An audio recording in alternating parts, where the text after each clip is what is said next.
we made it to Sumeru, our next objective should be to head to Sumeru City and find a way to meet with Lesser Lord Kusanali. And speaking of Lesser Lord Kusanali, even though we haven't heard too much about her, she doesn't seem to be the same deity who abducted your sister. But even so, people call Sumeru the Nation of Wisdom, you know. If we can get a chance to meet the God of Wisdom, maybe she can give us some useful information. But, Paimon doesn't know the way to Sumeru City. Maybe we can climb up to that spot with the statue of the Seven on it. That'll give us a way better view of things. Even if we can't see exactly where the city is, at least we'll be able to check for some smaller settlements nearby. Wait a second. Look! There's someone up ahead! Perfect timing! Now we can just ask for directions rather than wander around like lost adventurers. Hey there! We're not from around here and seem to have gotten a little lost. We'd like to ask for some directions. Huh? Did they not hear Paimon? Hey! You over there! Could you give us some directions? Huh? What's going on here? There's no way she could have missed that. Oh, wait! Could she be ignoring us? How dare she? Well, even so, she might be heading someplace where we could find other people to ask. Let's keep our distance and follow her. When we get the chance, we'll just ask someone else for directions.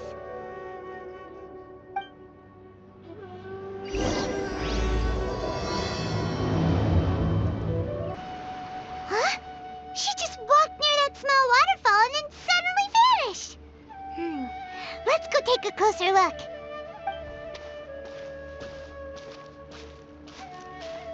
Paimon thought this cave would lead to a village or something, but, it looks like that's not the case. Look, she's sitting over there. Wait, she couldn't possibly be living here, could she? What should we do now? Do we try asking her for directions again? All right, then. It's not like we have anyone else we can ask. Even if she's not very friendly, we just need her to point us in the right direction. That's all. Oh. What a lovely smell. It's coming from that sensor over there. This is definitely not your typical place to call home, but at least it smells nice. Maybe living here wouldn't be too bad after all.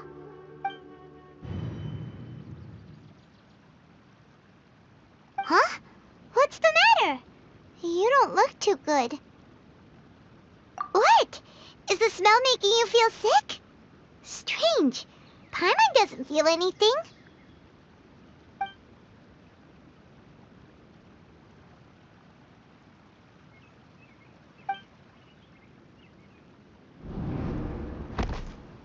What's happening?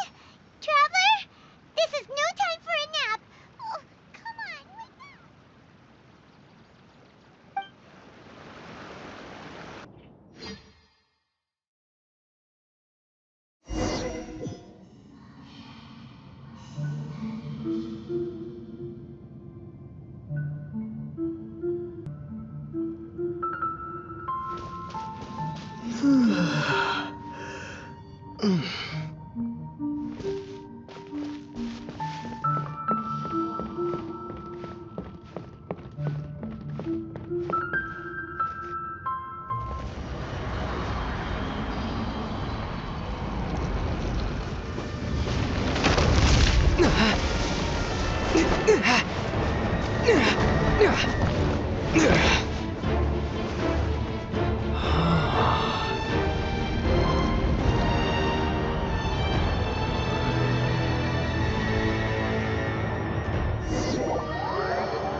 Are you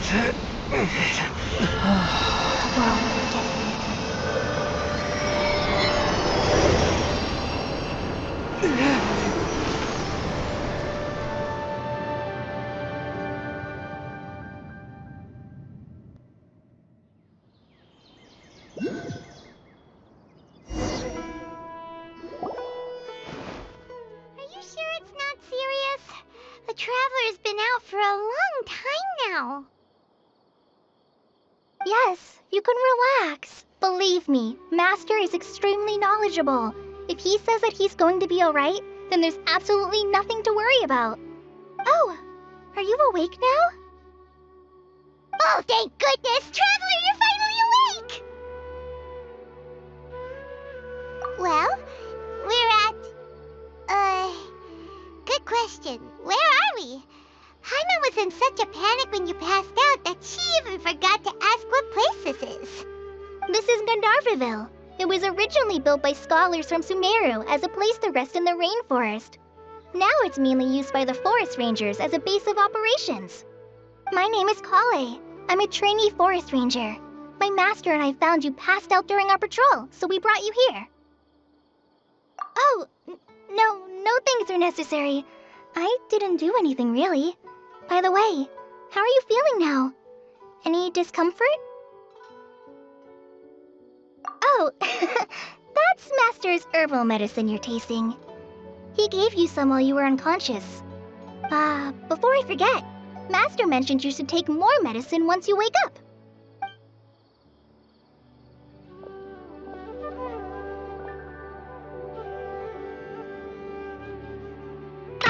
Whoops! Kale, what's the matter?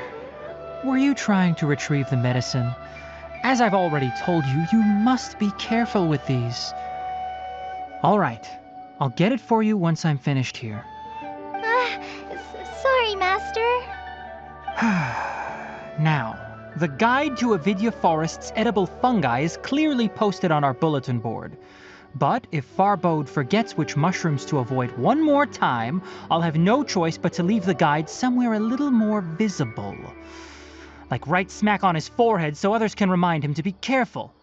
Right? This is the second time he's come down with food poisoning this month. I'll be sure to give him a good talking to.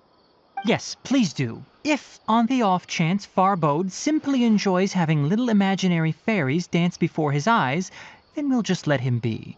But the next time he requires any of our medicine, be sure to charge him accordingly.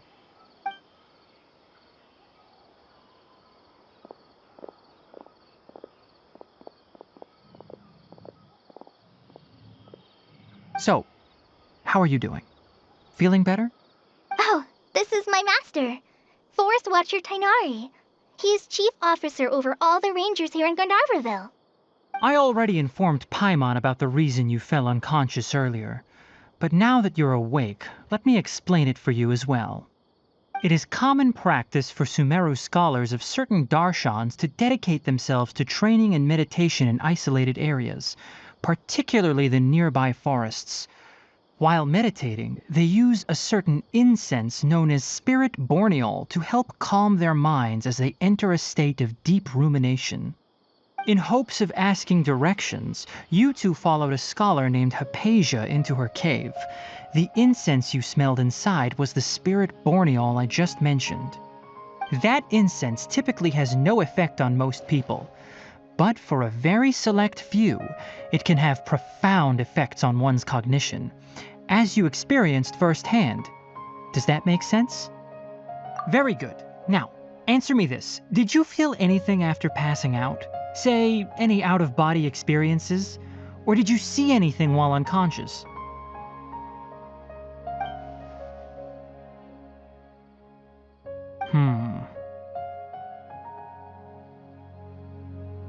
Kale, let the others know to stop bringing their patrol logs here for now.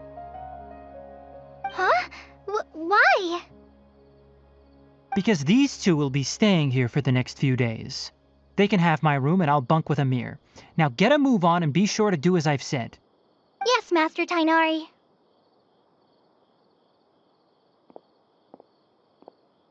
Wait, hold on a second. Can you tell us Sure, let me fill you in. I originally planned to send you on your way once you finished your medicine. However, it appears now that you should stay a while longer in Gandharvaville for further observation while you recuperate. Further observation?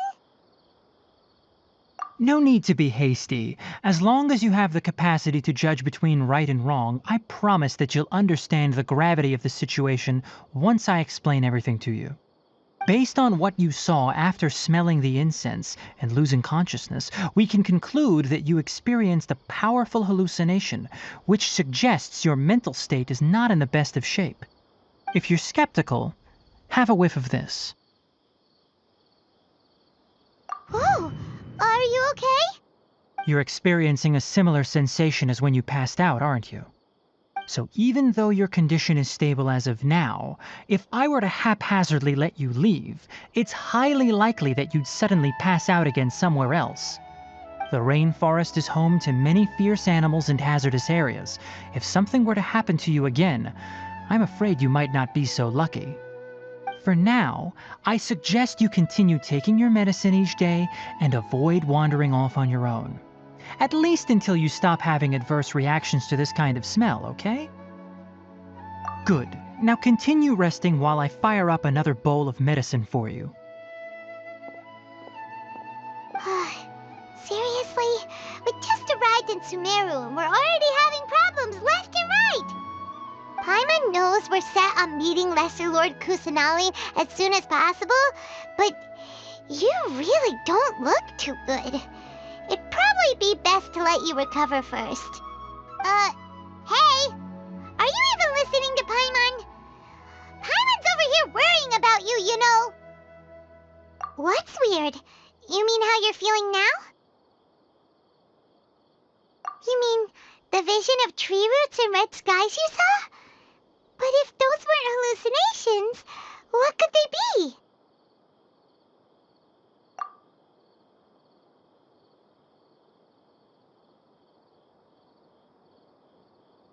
Well, considering how unique you are, Paimon trusts your judgment here. But why didn't you say anything about it to Tainari? If he misjudged your condition, then there's a chance you could get worse, right? Huh? You mean that Tainari already knows that what you saw weren't hallucinations? But if that's the case, why would he try to hide that from us? Oh, Paimon gets it now. That explains why you were so quiet earlier. Well, that settles it then. We'll stay here to rest up and figure out what's going on with your hallucinations. But it seems like asking Tainari might not be an option anymore. What do you think we should do? Good idea. Kale's pretty friendly. We can ask her tomorrow about what she knows regarding the Dendro Archon and customs in Sumeru.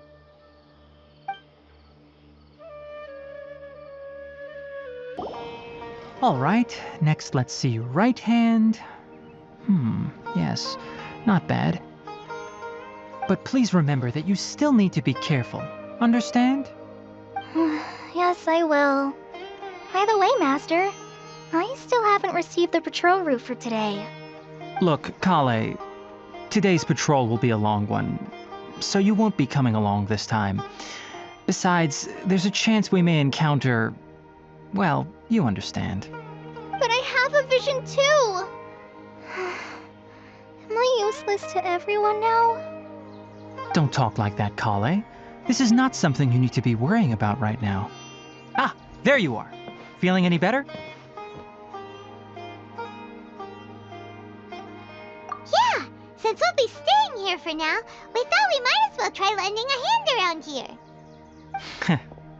Seems you're not the type to sit back and take it easy for a while, huh? In that case, perhaps Kale could take you two for a patrol south of Gandharvaville for the day. And if you're feeling up to it, you can be responsible for cleaning the Statue of the Seven. Tainari, we're ready to head out. Roger, I'll be right there. All right, we'll be heading into the forest now. I'll leave any further details to Kale. Yes, you can count on me. So, Kale, what exactly are we going to be doing today? Tainari mentioned cleaning the statue just now, but, that doesn't really sound like the job for a ranger. Well, a forest ranger's responsibilities can be pretty diverse.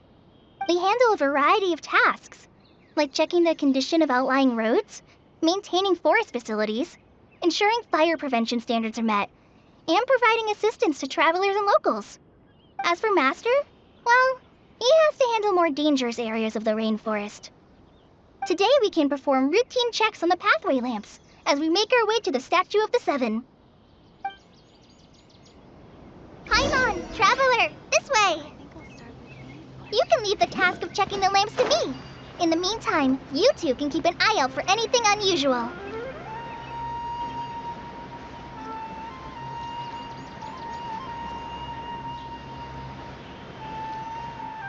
Nothing wrong with these two lamps. Let's move to the next ones.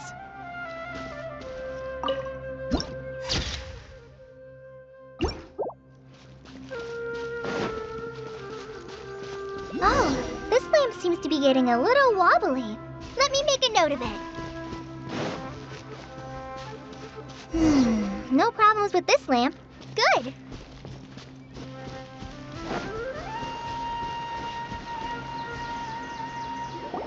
The Statue of the Seven is up on top of that large rock formation. You must have seen it when you came down this road before. It's pretty high up there, isn't it? Don't worry.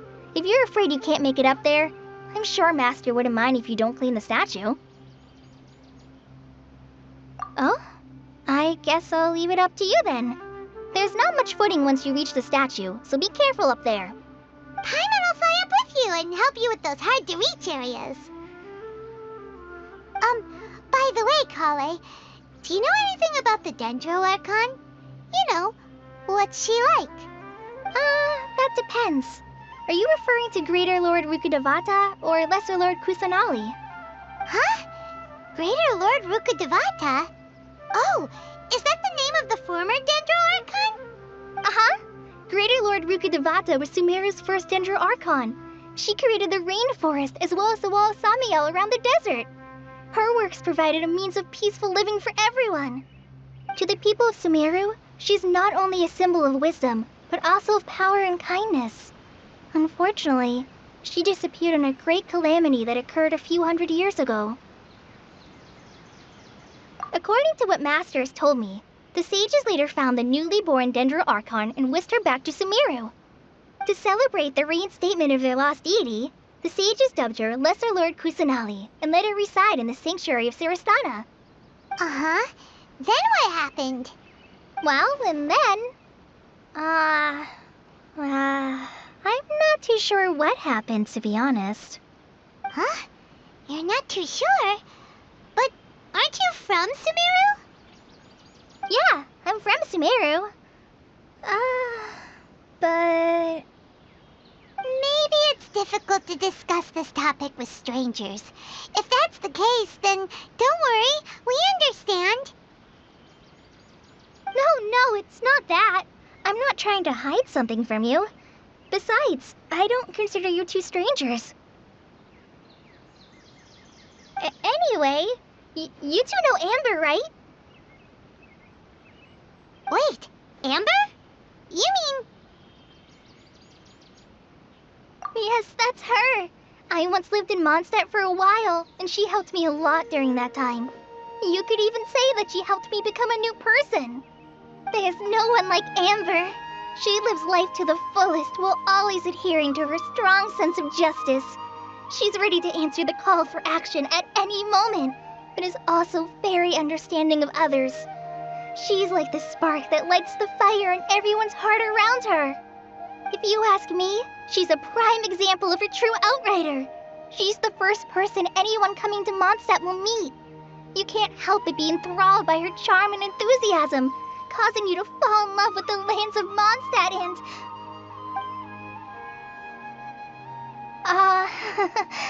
sorry. Paimon thought the work of Outriders was a little different from what you just described, but one thing's for sure, you really like Amber. Sorry. I was rambling on just now. It must have sounded kind of weird. It's alright, Kale. Knowing that you're a friend of Amber somehow makes Paimon suddenly feel a lot closer to you. So, how do you know that we've met Amber? Well, after I returned to Sumeru, Amber and I have stayed in touch by writing each other letters. In one letter, she mentioned that Mondstadt was attacked by a fearsome dragon, but the city was saved by a mysterious blonde traveler and their floating companion. I knew you two were the ones she mentioned in the letter the moment I saw you. But, considering everything you've been through that day, I thought it'd be inappropriate to bring it up. Ah, so that's how you knew. Yep, so please know that you two have my complete trust, really. I wish I could tell you more about the Ginger Archon, but I have been away from Sumeru for some time, and I haven't read any books. Sorry. That's alright. You've already helped us a lot. We had never even heard of Greater Lord Rukkhadevata or the Sanctuary of Surasthana until you mentioned them. Oh, I'm happy that was helpful. There is one thing I want to ask, though. Why do you two want to know about the Ginger Archon?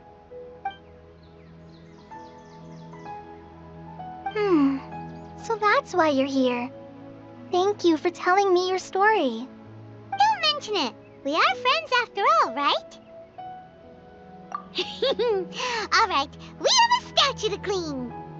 You both have my thanks. While you two are up there cleaning, I'll go ahead and inspect the forest canopy. Let's meet back here shortly. Huh. Now that Paimon looks at it, the deity that's carved on the statue is kinda small. Do you think she's supposed to be Greater Lord Rukkhadevata or Lesser Lord Kusanali? The name does seem to fit the statue somehow. Well, anyway, we'll have to figure that out later. Let's get started on cleaning the statue. Paimon will fly up and take care of the top, and you clean everything below.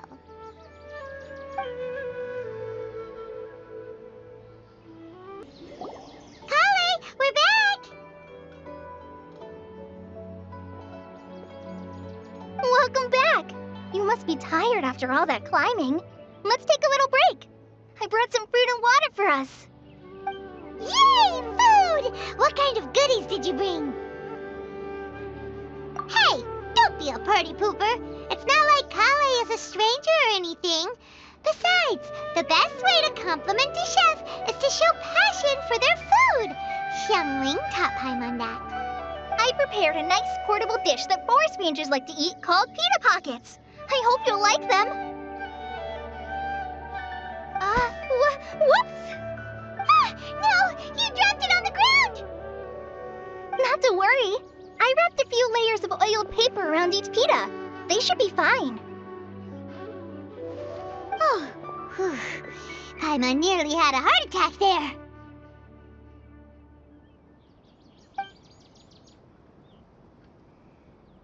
Those pitas are amazing! You're quite the cook, Kale. Thank goodness you wrapped them in paper. Paimon wouldn't have been able to sleep at night knowing something so tasty had been wasted. You really know how to compliment the chef, Paimon. Since you liked it so much, I'll be sure to give you a copy of the recipe sometime. I'll even include all my personal cooking pointers, so you'll be making your own pita pockets in no time. Yay! Thanks, Kale! It's hard to believe someone as diligent as you could have clumsy moments, too. Oh, I guess it happens from time to time. So, Kale, don't you think that Tainari's a little too strict with you? He won't let you touch anything without his permission. Paimon knocks stuff over all the time flying around the Traveler, but he's never said anything. Everyone has their clumsy moments. No, you've got the wrong idea about Master. Sure, he may seem a bit harsh at first, but with some time, you'll see that he's actually very kind-hearted. I've heard the veteran rangers say that Master is from some ancient and mysterious race that is known for their cunning wit and reclusive nature. Oh, You've heard of the Academia, right? Well, there's a group called,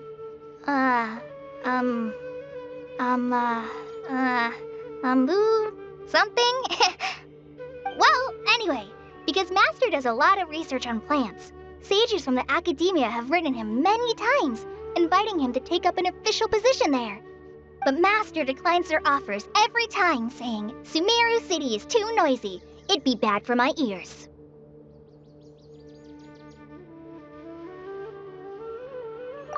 I know, right? I've always wanted to pet them too. Anyway, Master could have easily left the rainforest to take up a position at the Academia, but he chose to stay here instead as a forest watcher, helping the locals every day and passing on his knowledge to trainees. In fact, Master's the one who taught me how to make pita pockets. Really? Paimon would have never guessed that. Oh, speaking of Tainari, he was the one who took care of you after finding you passed out yesterday. He even carried you all the way here.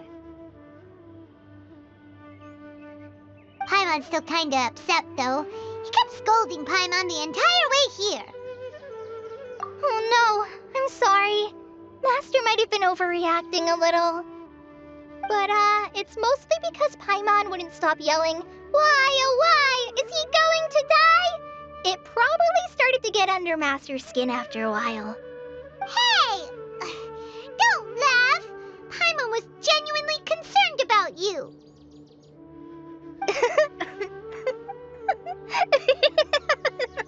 Hey! Now even Kali's starting to laugh. Ugh, that's it!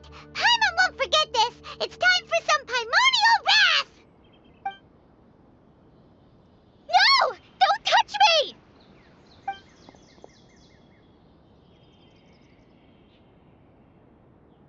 Oh, sorry, Kale.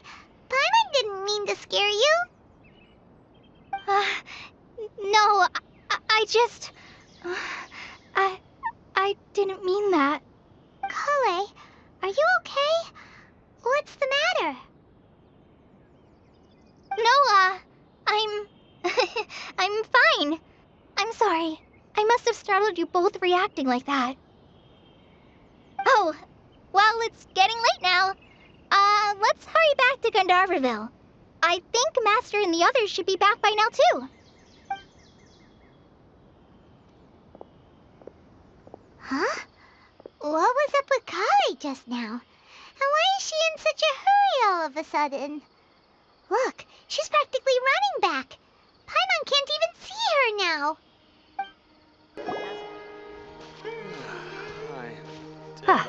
Traveler, you've returned. Yep, we're back. Have you seen Kale by any chance? Oh, Kale?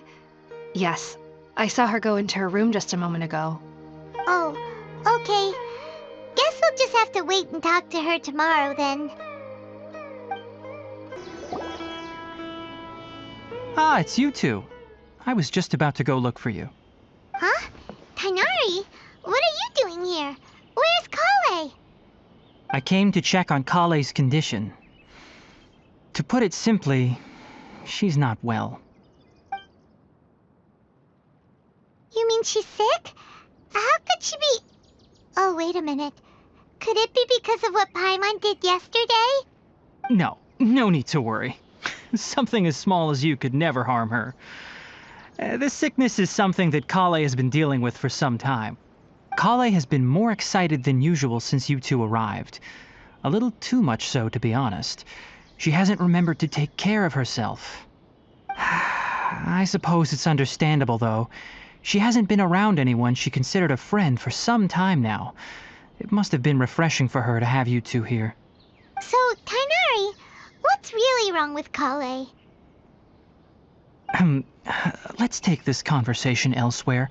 Kale just fell asleep after taking her medicine. She needs some peace and quiet.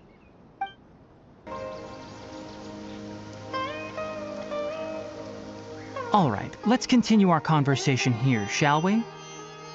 To be honest, I hadn't realized that you're that honorary knight from Mondstadt until Kale told me just now. I've also heard all about your deeds in Liyue and Inazuma. So, just to clarify, what I'm about to tell you about Kale is not because of who you are or your past feats. Instead, I am going to tell you because, well, because Kale asked me to. And honestly speaking, I was against Kale revealing her past to you. But she insisted, saying you two treated her with sincerity and as a friend. So now she wishes to reciprocate the gesture. So, Tainari, what exactly is wrong with Kale? You said this is something she's been dealing with for some time. Just how serious is it? Right. Ever since she was a child, she's been afflicted with a disease called Elazar. Elazar? Yes, it's a disease unique to the lands of Sumeru. It is characterized by dark and hardened scales that form on the body. At first, the afflicted may only feel mild numbness on the affected area of the skin. However, as the disease progresses, one may begin feeling fatigued and even experience peripheral paresthesia. In its final stages, the disease strips a person of the ability to control their own body, and they effectively become completely immobile. That sounds terrifying. Wait, hold on. So when Kale seemed to be acting a little clumsy earlier, it was because... Correct. That would be the effects of Elazar, which is precisely why I do not want her carrying or holding anything, lest she ends up hurting herself. With appropriate treatment, the disease can be effectively controlled before it progresses to a more serious stage. However, there is unfortunately still no true cure for Elazar. Nevertheless, Kale's mother still hoped that there was something out there. She handed Kale over to an organization known as the Fatui after one of their members lied and said they had a cure. What? The Fatui? Ah, it appears you are already familiar with them. That'll save me some explanation. Anyway, the person who eventually rescued Kale and brought her to me for care said that she had been given to a harbinger known as the Doctor.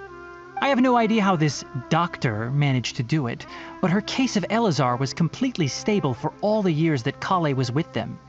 However, Kale's days with the Fatui were anything but pleasant. Kale is a resilient individual and always tries to appear cheerful, but her experience with the Fatui has left deep scars. Even now, she can still feel deathly afraid of someone touching her. Oh, Paimon had no idea Kale's been through so much suffering. Oh, by the way, Paimon, Kale wanted me to tell you that she's sorry for scaring you yesterday. She also wanted both of you to know that she's sorry for hiding her illness. She doesn't need to apologize. None of this is her fault at all. Well said. I hope you'll get a chance to tell her that in person the next time you see her. Kale once thought that it would be impossible for her to have any real friendships. I trust that you two will never let my trainee experience such emotional pain again. Don't worry, Tainari. We'll take good care of her. Well, it's not too serious at this point. She overexerted herself the last couple of days, which is what led to her breakdown this time. As long as she has taken her medicine and gets plenty of rest, she should get better. Though, I must admit that Kale's condition was much more stable when she first arrived here in Gandharvaville. She was interested in the work of the forest rangers the moment she saw us. I could see that she was serious about learning, so I felt compelled to ask her to join us. Her stamina has gotten much worse recently. Though a moderate amount of physical exercise is always necessary, I'm afraid the long-distance patrols are a little too much for her now. All right, now that I've told you about Kale's past, I think I'll head into the rainforest to find some ingredients needed for her medicine. I'll see you two later. Yeah, we'd like to do something to help Kale too. All right, but I must warn you two. The rainforest is a dangerous place, especially for someone who's still recovering like the traveler. You must follow closely and listen to every instruction. No problemo. Let's go then. We'll be looking for a plant known as lunar lotus. It's often used to help those afflicted with Elazar recover their energy. There should be lunar lotuses growing somewhere in this area. Let's split up and begin searching. If you could manage to gather 4 of them, that would be sufficient. We'll rendezvous here once you've gathered the needed amount. Hey, Tainari! We found the lotuses you requested. Let me take a look. Good, very good. These are all excellent quality. I'm quite glad you two came along. Your exploration experience helped save me a lot of time here. It seems we even have enough time to stock up on some other things I need. Hey, Tainari!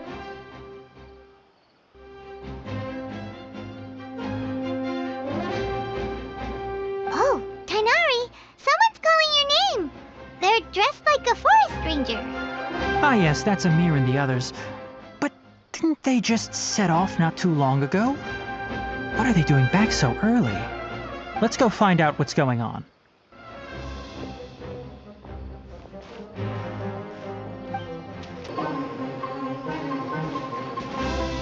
Tainari, thank goodness we found you here. We were just about to head back and find you at Gandharvaville. What's going on? We just discovered a withering zone. The Withering is back? But the patrol route you were on should have been already clear just a week ago. It reappeared so quickly. Can you tell me the exact location? It's up ahead, deep in the river valley. It's appeared in a spot that blocks nearly the entire narrow part of the valley area, so we decided to come find you as quickly as possible. And the radius of the contamination? Sorry, I couldn't get a clear enough view to tell. No one in our patrol team had a vision, and it appeared to still be spreading.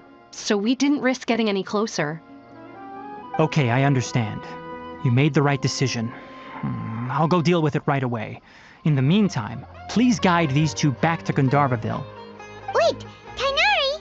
Why don't you let us help you? You two have only just arrived in Sumeru. You're still unfamiliar with many things in these lands. There's a unique type of anomaly that occurs in the Sumeru rainforest. It's called the Withering. The affected areas not only cause nearby vegetation to wither, but it's also lethal to wildlife and even people. If you don't carry a vision, then you should think twice before approaching such places. Yes, Amir is absolutely right. I wasn't kidding when I said the rainforest is a dangerous place. As Amir said, only someone with a vision, that is, the power to manipulate elements, will be able to resist the Withering's corrosive effects for a time. That's right. If any of the forest rangers without a vision come across a withering zone, we first make a record of the location and then have a ranger with the proper abilities deal with it, like Tainari here. Only someone with a vision can venture within a withering zone and find a way to deal with it. But you don't seem to carry a vision. Don't worry, he may not have a vision, but he's a real pro at using the power of the elements. It seems the rumors about you are true. In that case, all right, you two may accompany me.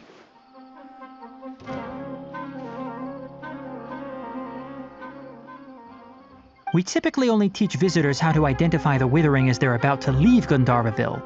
We'll make an exception today, and show you what it looks like up close.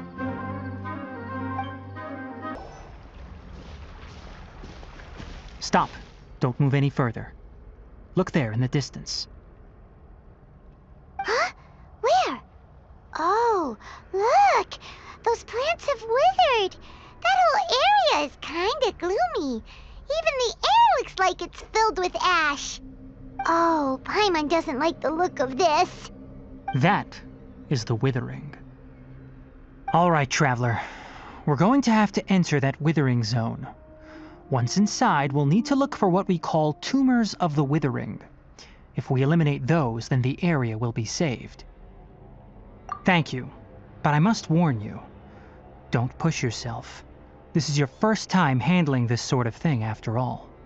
Even with elemental powers, once you step inside the Withering zone, you may experience extreme discomfort. If at any point it becomes too much, return outside the zone and take a breather. It could become a matter of life and death. You ready then? Let's go.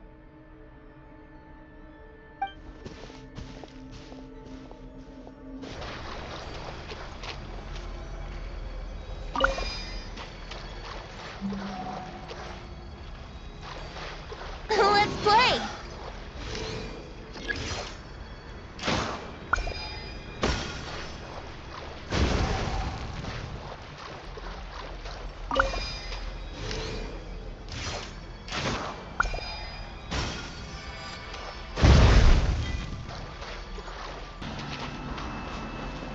We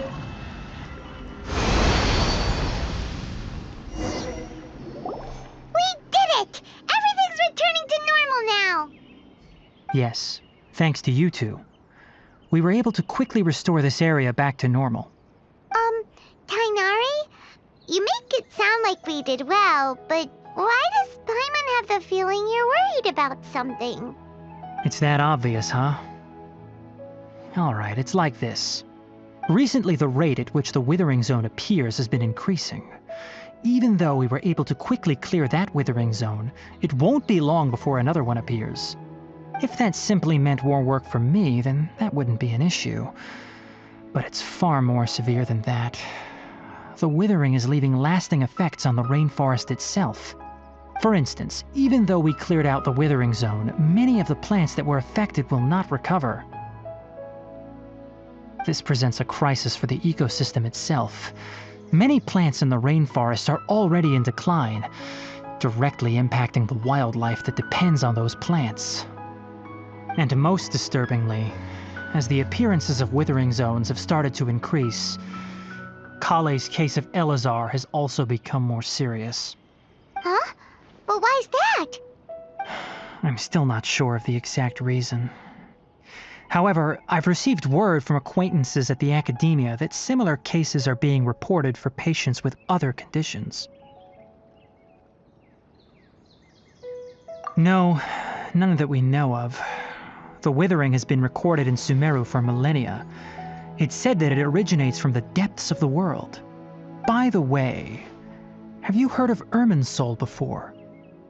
Irminsul is a tree located deep beneath the surface.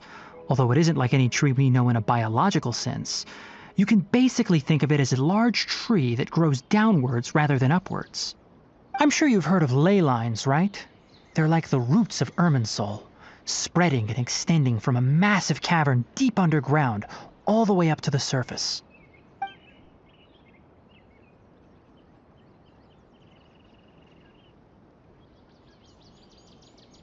Ley lines continually absorb the memories of this world, which are then funneled into Irminsul, allowing it to collect knowledge and wisdom from ancient times to present day.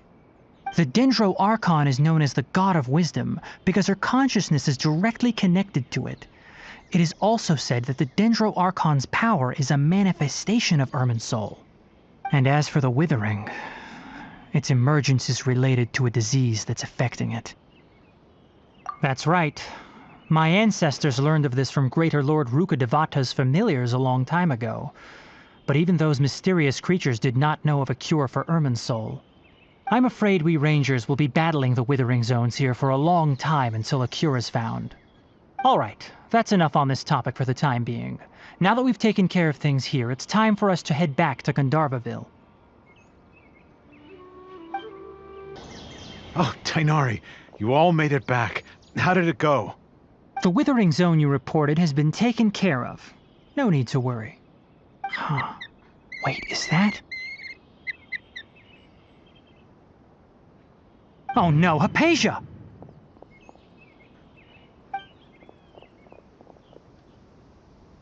Huh? What's wrong, Tainari? This Duskbird is Hypatia's designated courier for urgent news. You do remember her, don't you? She's the scholar you and Paimon were following when you first arrived in Sumeru. Oh, her? How could we forget? So did something happen? Let me see what's written in the letter first. Oh. So what's it say? And what's with that weird expression on your face? Just let Paimon read it. Huh? All Paimon sees are 3 squiggly lines. Yes, allow me to explain. After we brought you from Hypatia's cave to Gandharvaville, Hypatia resumed her meditation. She must have just finished. It's been nearly 3 days since she's had anything to eat, and it appears she's forgotten to prepare some rations. This letter is her asking us for help. We need to go. What? You mean she's been sitting there for 3 days? Hey, wait, how did you know all that from just a few lines on the paper? Well, obviously because this has happened before. Last time she drew 5 lines, and by the time we found her... Well, I'd prefer not to remember that. Needless to say, Hypatia's been through worse, but we should still get to her as quickly as possible. I've got some emergency rations set aside for times like these. Paimon, Traveler, could you two bring these to her? Wait, you want us to bring her the rations? But will the Traveler be okay if her cave is still filled with that funny incense? Let's find out. Here, Traveler, take a smell and see. So, how do you feel? Huh? Really? You're not feeling even a little drowsy? But wait, how'd you know that he'd be okay this time, Tainari?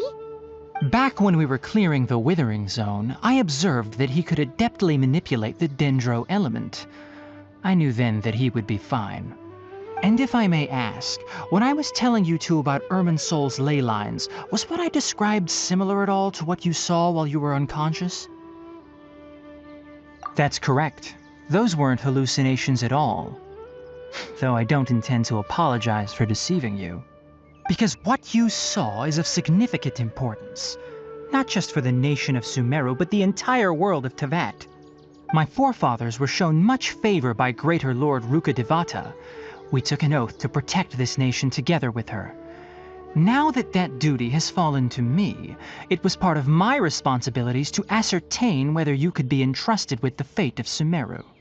Now, after seeing you in action with my own eyes, you have earned my confidence, and I no longer feel the need to hide any secrets from you. When you passed out, your consciousness had connected directly with Irminsul. What you witnessed were actually real memories contained within Irminsul itself. I could try to tell you more, but it would be better if you went to ask Hypatia instead. Her focus on meditation and use of Spirit Borneol are aimed at establishing a connection with Irminsul, just as you did. That sounds nice and all, but will she really help us? Seriously, she completely ignored us the last time we tried talking to her. That was because when you ran into her, she was in a special phase of her training. During that time, she must avoid communicating with others. Please, wait here for a moment.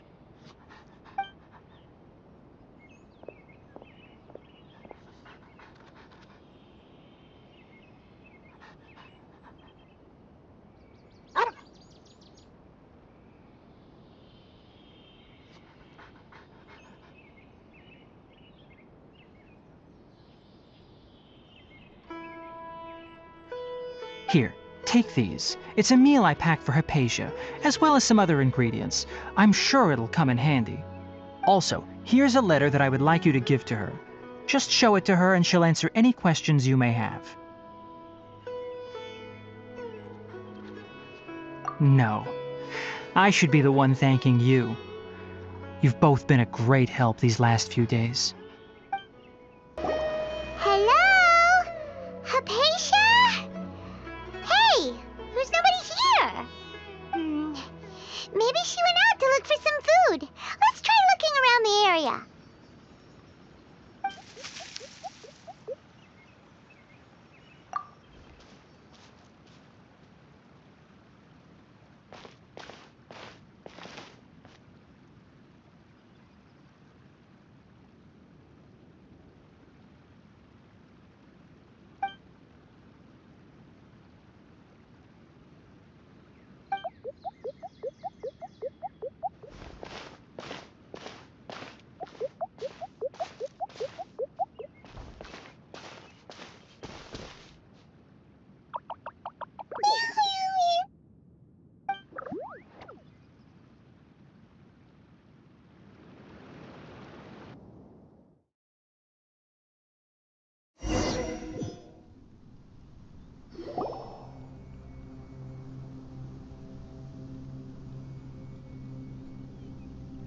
There you are!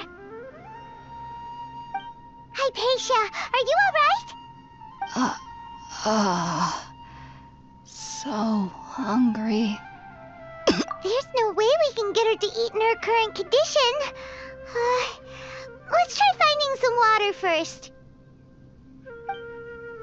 Huh? Wait, why does it look super foggy outside all of a sudden? Anyway, let's go look around.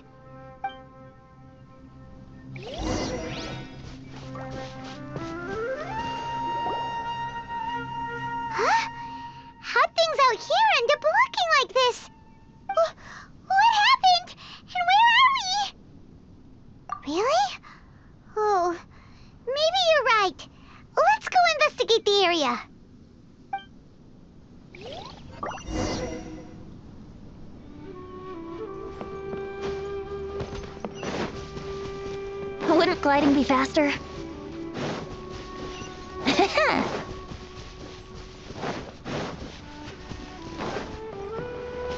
Wow, this place is huge! Paimon knew there's something off about that cave. Let's think of a way to get over there and have a closer look. Who knows? Maybe we'll find a lead of some kind.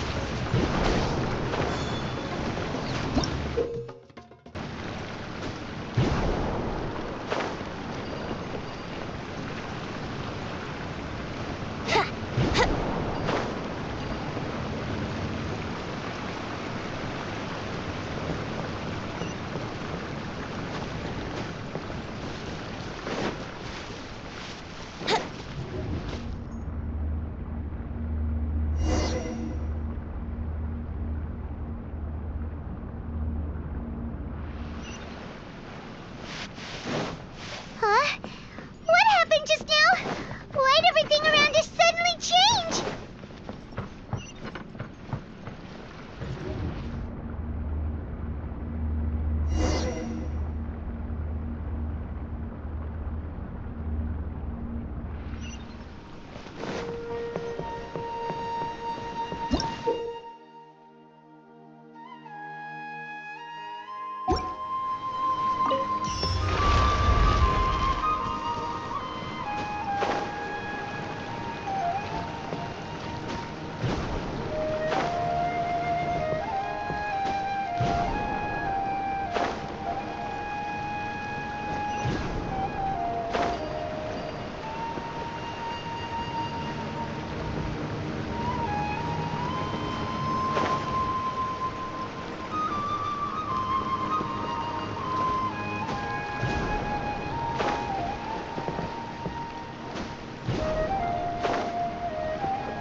Think you can get away? Stabilize! Your life is mine. Don't waste my time.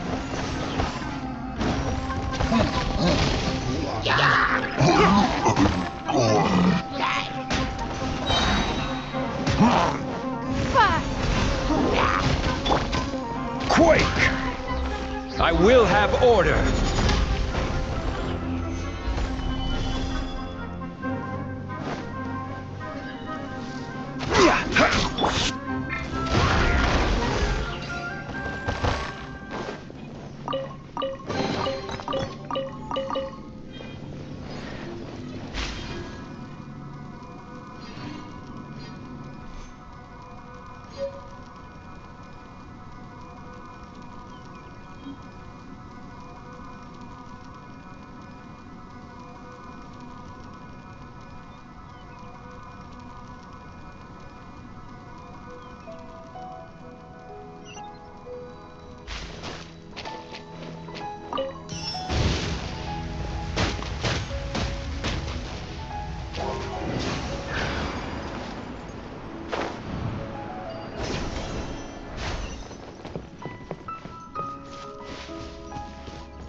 What in Tibet is going on here? This place is getting weirder by the minute. Hey, what's the matter? You don't look so good.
Well, well, well.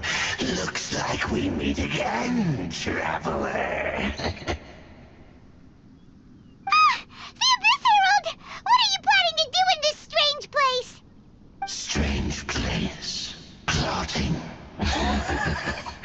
You needn't worry about such things. They don't concern you.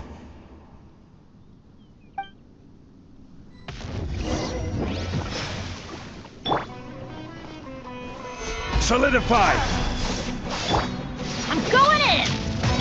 Time for takeoff. Brace yourselves. Give up. Your life is mine. Order guide you! Gather! The end is nigh. Don't waste my time. The end will come.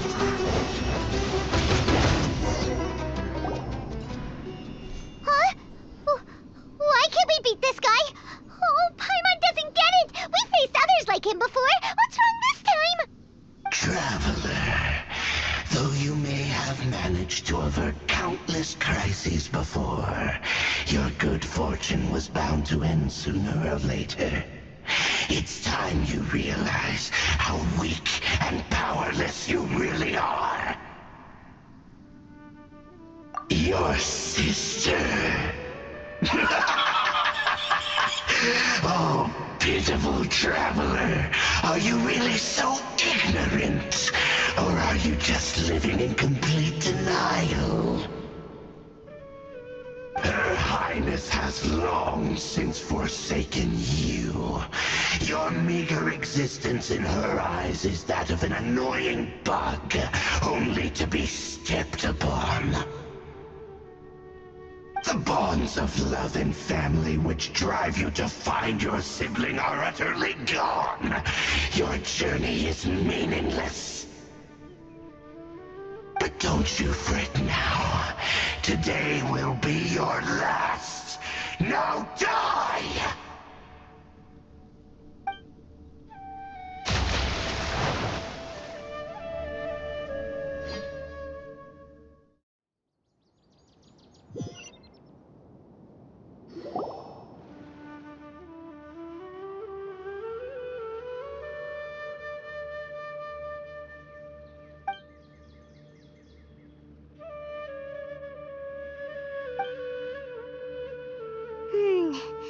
What do we do? We haven't seen Hypatia anywhere out here. Oh, there she is! Quick, let's see how she's doing. Ah, so sweet. Mm. Well, the good news is that she's still conscious. Hey, why'd you drop her food on the floor like that?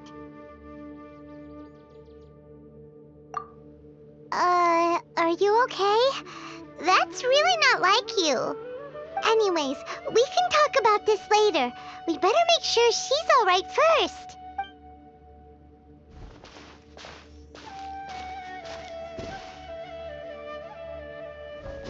Whoa! Wait a sec. Look at all this fruit lying around her. We can put that to good use.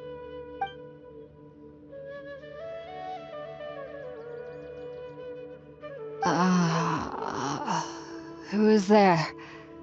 Tainari, is that you?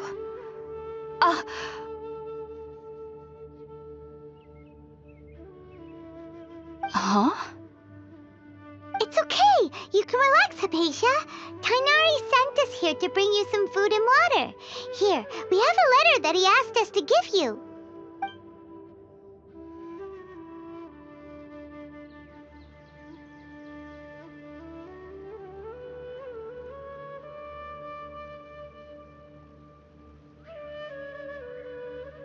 I see. So, you're friends of Tainari. I apologize for all the trouble I've caused you. I'm grateful that you came so quickly to save me. You even brought all this fruit. Well, actually, we didn't bring the fruit. It was already here when we arrived. We were kinda wondering about that, actually. When we found you here, there was all this fruit lying around and even some juice dripping from your lips. How did you end up like this anyway? Oh, really?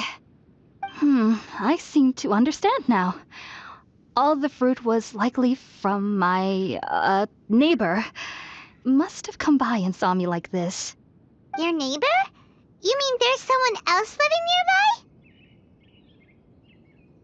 Oh? So you're able to see them too?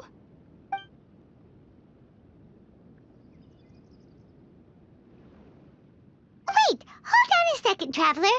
You say that before we arrived, you saw some mysterious creature and suddenly had a strange dream? Isn't that a little too crazy to believe? No, I actually do believe what the traveler is saying. I myself had a similar experience once before and ended up scaring my timid little neighbor here. You needn't worry. They mean you no harm. They only dragged you into the dream because they hoped to buy themselves a little time in order to scurry away. So, Hypatia, just what kind of creature is your neighbor exactly? I'm not sure what it's called, to be honest. But I do know that they have some sort of deeper connection with the Dendro Archon. I know this because the first time I saw them was also the exact day my consciousness was able to form a connection with Irminsul. Even after I opened my eyes and stopped meditating, my heart was still pounding, and my mind was racing with all the knowledge that I had touched. And at that very moment, I suddenly noticed a small figure at the opening of the cave. In my curiosity, I began to walk over to the creature. They must have already been used to me living in the cave, because they didn't seem to mind me approaching them. They just kept doing whatever they were up to. It wasn't until I crouched down next to them that they suddenly realized that I could see them. Oh, and then? And then I had a dream. By the time I came to, they were nowhere to be seen. I was convinced they'd never show up again. But sure enough, I saw them nearby a few days later. And they weren't alone. I feel like they aren't as afraid of me as the first time I approached them. But I never would have expected them to save me.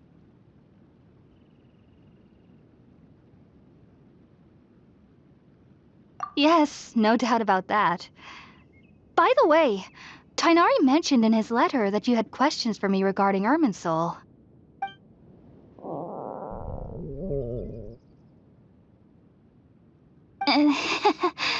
Sorry about that. Sounds like just drinking juice still isn't quite enough for my stomach. Well, if somebody hadn't dropped the food earlier... Anyway, looks like we'll need to prepare something ourselves. Besides, Paimon's getting hungry too. Let's eat first and talk about Irminsul later. Alright, we're up, Traveler. Today's menu will feature sweet madame and a radish veggie soup. You'll love them, Hypatia. They're our specialties after all. Sounds good. I've never tried any dishes from other nations before. I certainly look forward to it. It's been so long since I've had a decent meal, too. To be honest, the last time had to be when Tainari came to visit. Huh?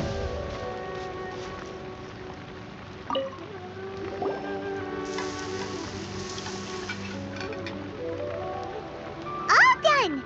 Let's use the empty box that Tainari gave us since we already watched it. Oh, it smells amazing! And the box is a nice touch, too! Let's go serve this up and start eating with Hypatia!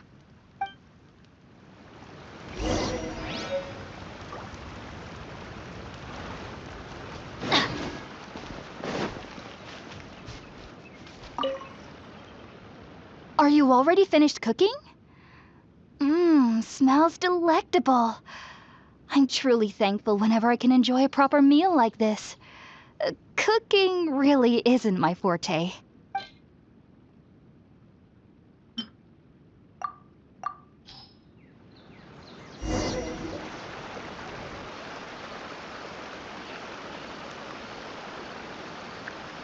Even though everything you mentioned was in Tainari's letter, It's still hard to believe you were able to connect with Irminsul immediately after smelling Spiritborn Ale for the first time. It took me nearly 3 years before I could do so. And everyone at the Academia even lauded me as a genius. You should know that some researchers spent their entire lives without ever successfully connecting with Irminsul as you have. So why does this incense allow people to connect to Irminsul? The ingredients used to make Spiritborn Ale primarily consist of plants created by Greater Lord Rukkhadevata. These special ingredients are conducive to heightening our senses to the Dendro Archon's power. Since the root of the Dendro Archon's power lies within Irminsul, we can occasionally tap into her powers to peer into the depths of the earth. Naturally, anyone who can establish a connection with Irminsul in their first ever attempt must be a person of great understanding. Makes sense. But Paimon's got a question. Why was he sensitive to the smell of those plants for such a long time? That was primarily due to his body's unique constitution. Stimulated by the incense, he could perceive the Dendro Archon's power and experienced a sensory overload, hence the adverse reactions. Taking in any scent similar to the ingredients of Spiritborn Ale would cause adverse effects. Not to worry though, it appears you've already fully recovered. Technically, your body should still be sensitive to the powers of the Dendro Archon, but unless you're using intentional meditation techniques, the scent of Spiritborn Ale should no longer trigger such reactions. Whew. Well, that's a relief. I must admit, I am quite envious of your abilities. Even if it meant suffering from pounding headaches for the rest of my life, I'd consider it worthwhile so long as I could connect with Irminsul at will. Whoa, you're really serious about this whole thing, aren't you? I am a researcher after all. As a member of the Ritaoist Archon at the Academia, my main area of research is the stars and their connection to the fate of living beings. But there is still so much we don't know, especially regarding the mysteries that lie in the starry skies. Which is why I must turn to the all-knowing Irminsul for answers. If only my perception wasn't so limited. Unfortunately, I cannot guarantee that my every attempt to attune with Irminsul will be successful, or that doing so will leave my consciousness intact. I am currently in the stage of training known as Satyavada life. Many researchers in Sumeru have lost their minds while seeking to attune with Irminsul during this stage. Sages have said that Irminsul contains divine knowledge, and touching such knowledge without the proper preparations and abilities will only lead to one's mind caving in on itself. That's why we meditate alone. We need to ensure that our minds will be calm while minimizing the possibility of involving anyone else. Whoa, so knowledge from Irminsul can be super dangerous. Aren't you afraid of the risks, Hypatia? Of course I do. Especially during nights that are pitch black with no moonlight, and dead silent without even the sound of insects. However, I've been feeling better as of late. I don't get as scared anymore knowing that I have a little neighbor living nearby. I believe that being able to see them is a sort of blessing from the Dendro Archon. But what's strangest of all is that they're clearly an envoy of the God of Wisdom herself, and they have the curious power to make people dream. What's so strange about that? It doesn't sound so out of place for a divine being, does it? Well, it's strange because nearly nobody in Sumeru can ever dream. Oh, is that true? Yes, well, to an extent. Only children can dream in Sumeru. Adults, however, never do. The sages say that wisdom implies rationality, but that which occurs in dreams is often neither rational nor logical. Yes, if one struggles with anxieties, those emotions could influence their dreams. The fact that the people of Sumeru do not have dreams is seen as a blessing by the sages. They believe that Greater Lord Rukkhadevata, the God of Wisdom, is keeping us away from the foolish delusions you encounter in your sleep. I was born into a family of scholars in Sumeru City. Ever since I was a child, my parents would always tell me that I'll know I've grown up once I stop dreaming. I studied hard, enrolled as a student in the academia, and went on to become a researcher. Sure enough, I never dreamed again. But then, on the day I scared the little Aranara, I suddenly saw a dream again. It was incredible. Though I don't exactly remember what I saw, I clearly recall the feeling. I suddenly felt like I was a child again. Back then, I was foolish and ignorant as any youth would be, but I was free of fear. Maybe dreaming isn't as bad as we've made it out to be. Just be sure not to speak of this if you travel to Sumeru City. They'll look at you as if you've lost your mind. So, do you have any thoughts about the things he saw when he connected with Irminsul? Sorry, I'm afraid I don't have any answers as of now. All I can say is that what you saw is a memory contained within Irminsul itself. World forget me. What could that possibly mean? If only I could ascend past Satyavada life and begin Paripurna life, I might have some more answers for you. If you two are ever in the area again, please be sure to come and see me. There's no need to be thanking me. You two are my saviors. Besides, I'm already looking forward to tasting some more of your cooking. Now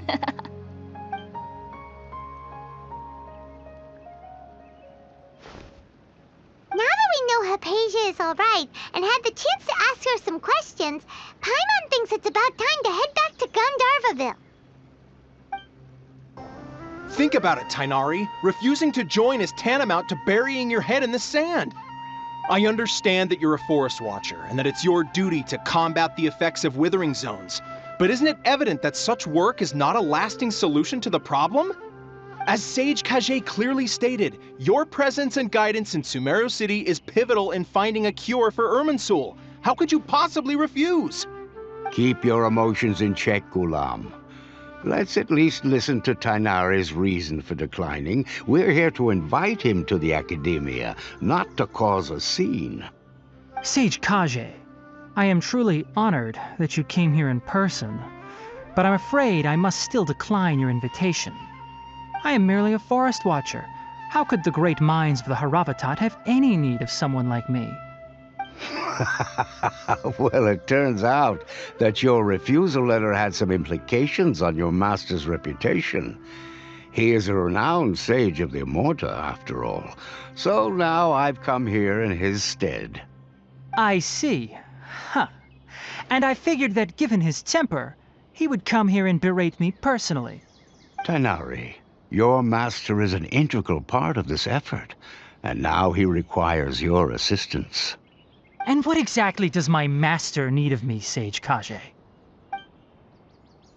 You'll know, once you've arrived in Sumeru City, that is. And how long will I be required to stay? There's no definite answer as of now. Do you mean to tell me that despite coming all the way here to Gandharvaville, you still can't answer the questions I laid out in the letter to my master? If that's the case, then I'm afraid I cannot give you a definite answer either. Tainari, but you... So be it. Come, Ghulam, we're leaving.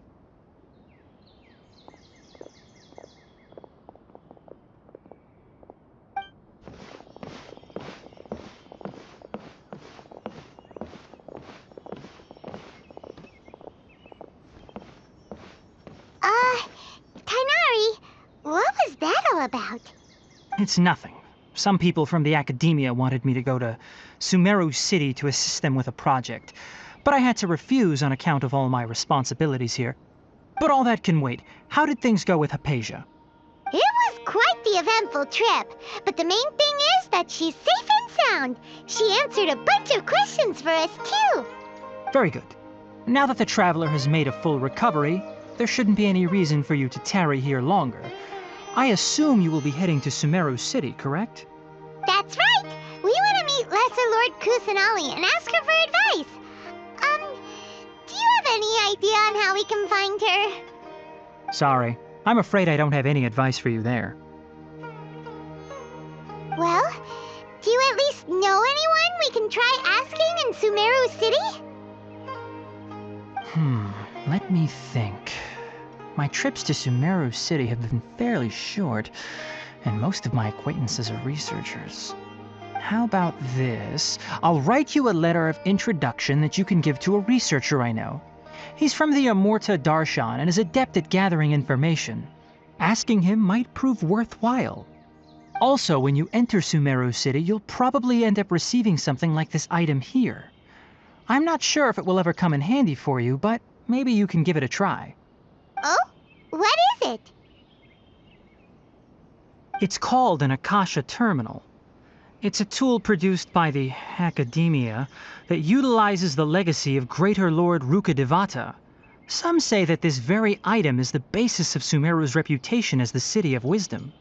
Needless to say, this device and its usage fall under the Academia's expertise, so I'll leave it to them to show you how to use it. Great! Next up, Sumeru City! But wait, before that. That's right! Tainari, we have something important to say to Kale before we leave. Is she doing better now? Yes, she's doing much better. After being confined to her bed all this time, I thought a little walk would do her some good. Last I saw her, she was taking the path towards the North Crossing. She knew you two would be leaving soon, so she must have wanted to see you off. Thanks, Tainari. All right, let's go! Farewell, and good luck to you both. I've been waiting for you two.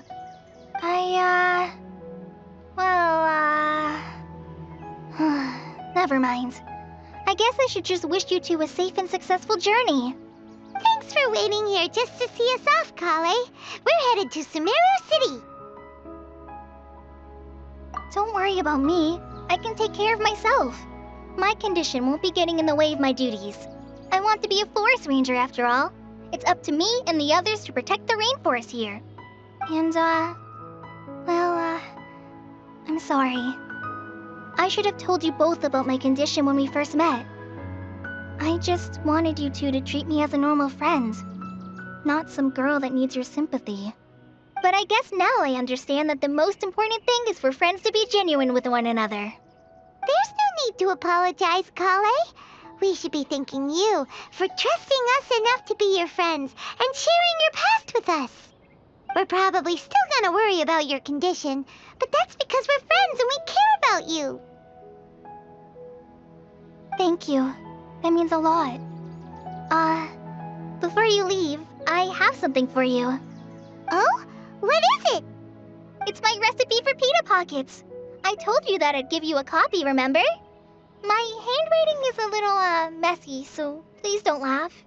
Yay! Thanks, Kale. Now we can eat those scrumptious little pitas whenever and wherever we like. I hope that whenever you eat them, you'll both remember your time here in Gandharvaville. Well then, I, trainee Forest Ranger Kale, bid you both farewell. Please visit Gandharvaville again. The Rangers will always be ready to assist you here.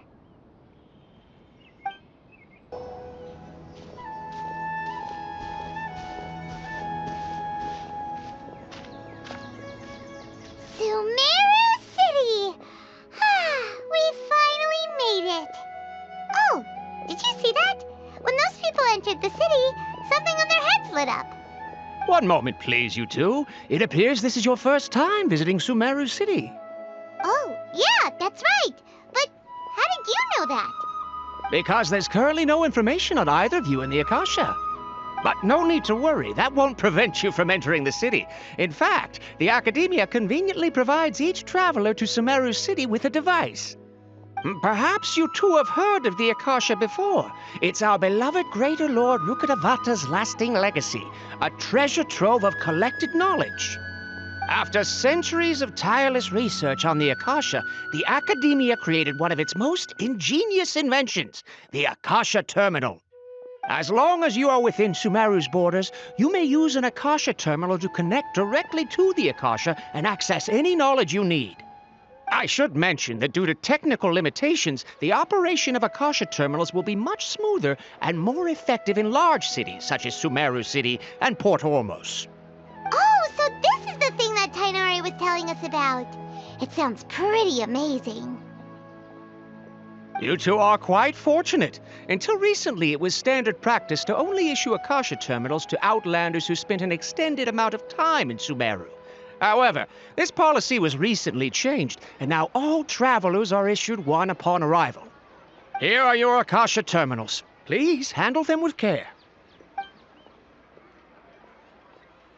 It kinda looks like a leaf. To activate it, simply hold it in your hand and say the following phrase to yourself.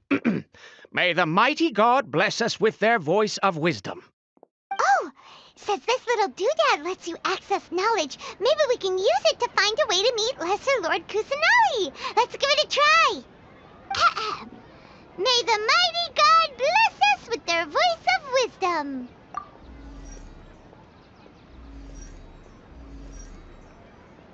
Whoa! Just now, something clicked, and Paimon suddenly knew how to use this thing. It seems all we need to do is concentrate on what we want to know, and bam! You get it. Oh, that'll come in real handy. Exactly. That is the power of the Akasha. And with that, let me officially welcome you both to Sumeru City. May the wisdom of the Dendro Archon always be your guide. Okay, now that we're in, we can check the Akasha about Lesser Lord Kusanali. Let Paimon try. 500 years ago, the sages found a newly born deity from within some scorched ruins. The deity now resides in the sanctuary of Suristana. Seems pretty similar to what Kali was telling us. Okay, next, let's concentrate on asking how to meet her.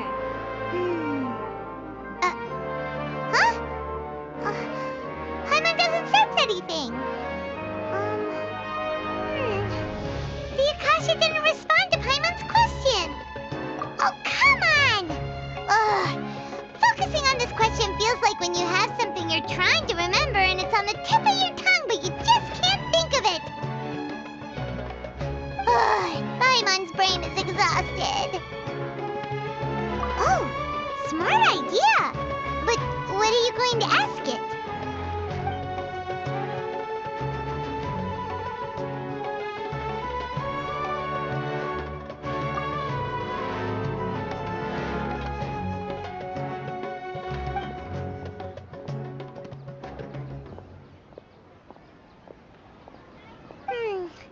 You too?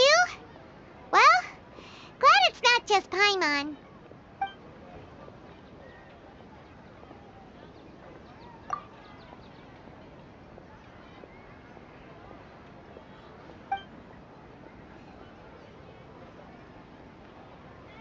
Uh-oh.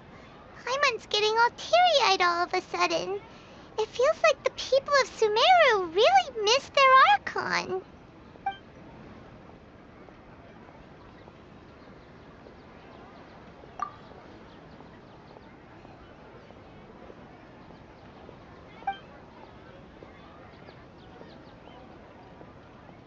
Huh. Could it be because we're Outlanders and we've only just arrived in Sumeru? You know, maybe we're not qualified to receive an answer to this sort of question or something. Well, seems no matter which way we try, we can't find anything that'll lead us to Lesser Lord Kusanali. Guess our only choice now is to try meeting with the researcher that Tainari recommended. He's from Sumeru and even has a position in the Academia. Maybe he'll be able to access more info from the Akasha. Some tests again. Hello, are you Rohawi? Yes, that's me. Can I help you? Great! You see, Tainari sent us here and... What? Tainari? Please, there's no need to say anything, really. Sure, I admit that the article I published last month wasn't my best work, and maybe the data didn't produce the most convincing results, but...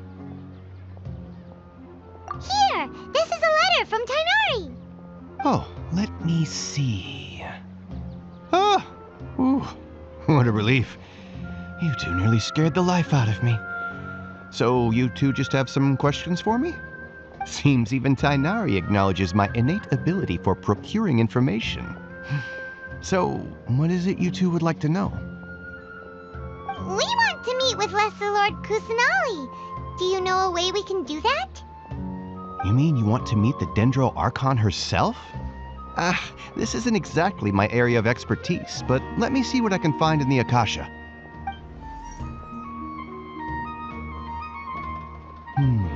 Sorry, the Akasha didn't respond to my query.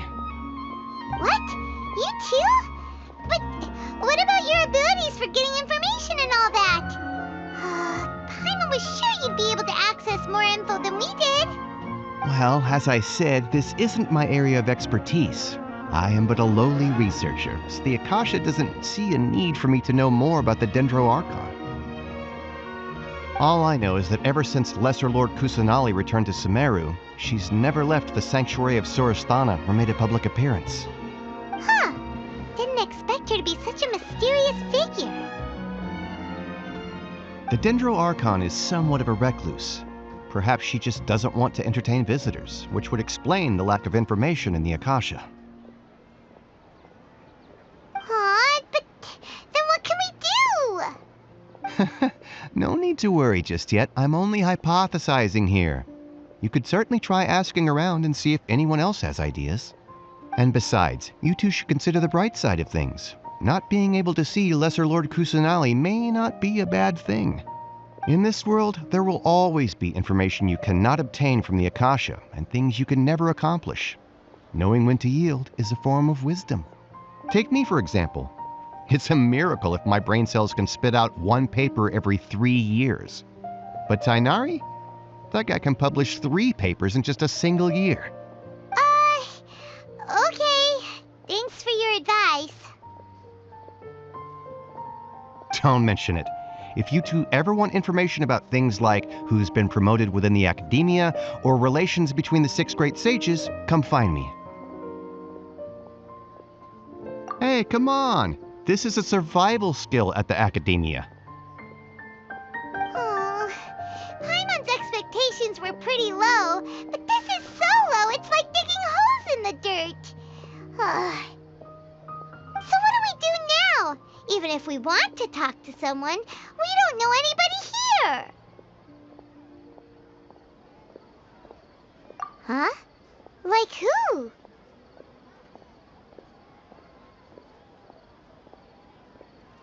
Oh, you're right!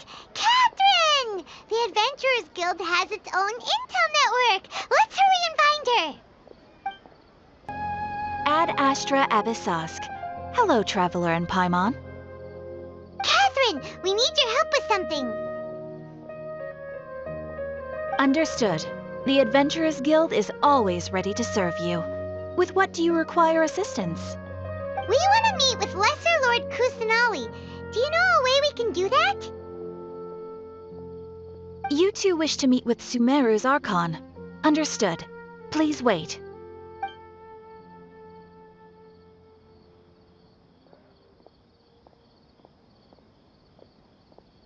I apologize, but I am unable to call up any relevant information in the Akasha. I'm also unable to locate any pertinent information in my personal memory. Another dead end. Well, if Catherine can't help us, then we really don't know anyone else to ask now. Please do not worry. I may know of someone who can help you two. In Sumeru, the Adventurers Guild does not serve as the vanguard of information. Rather, there are numerous active mercenary groups collectively known as the Eremites. They take on various contracts and work all across Sumeru, so they naturally accrue intelligence. An Eremite brigade called the Corps of 30 is in charge of Sumeru City's defenses. Not only are they the oldest brigade, but they are responsible for managing and coordinating the affairs of all other mercenary brigades. Corps of 30? What a weird name. Supposedly, they are named as such because their ranks numbered 30 at their inception. Asfand, an advisor with the Corps of 30, maintains good relations with the Adventurers Guild. Though he's already retired, he and his words carry great weight within mercenary circles. If you'd like to get in contact with him... You can find him at the core of 30's headquarters, the Citadel of Rexar. You're welcome. I wish you two the best of luck. We look forward to your exploits in Sumeru.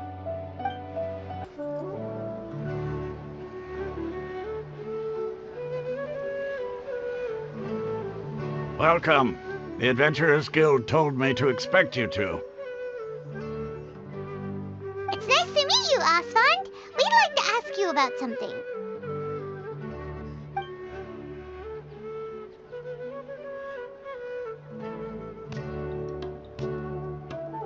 I see. So, Catherine's the one who sent you this way.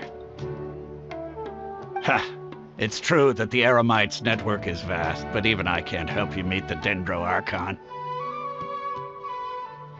Wait, seriously? That's it? Afraid so. The Eremites aren't terribly religious, so we don't know much about divinities. As far as the Akasha goes, we can access even less than you. We originally came from the desert. The gods there died off long ago. Since those days, we've used our own two hands to carve out a living. We don't beg gods for their aid. It isn't just us, though. If you ask me, I think most in Sumeru aren't interested in Lesser Lord Kusanali. Oh? Why's that? Just take the Academia, for example. They're the ones who truly rule Sumeru. Although they believe in gods, most of them only care for the late Greater Lord Rugadavada. In their eyes, she was the one who founded Sumeru and gifted us with the Akasha. Lesser Lord Kusanali just happened to inherit her legacy. Because of the Academia's influence, most citizens are more familiar with Greater Lord Rugadavada and hold her in greater esteem. Not to mention that Lesser Lord Kusanali never makes an appearance, and the Academia never announces anything about her. As far as the people of Sumeru are concerned, she's just a god that exists. And that's all. Really? Aw. After hearing all of that, Paimon sort of feels bad for Lesser Lord Kusanali. Ha! But who knows? We're all just guessing when it comes down to it. Besides, I'm sure the God of Wisdom doesn't worry about her reputation among people like us. All right. Well, thanks for the info, Osfond. No problem. Always happy to help out the Adventurers Guild.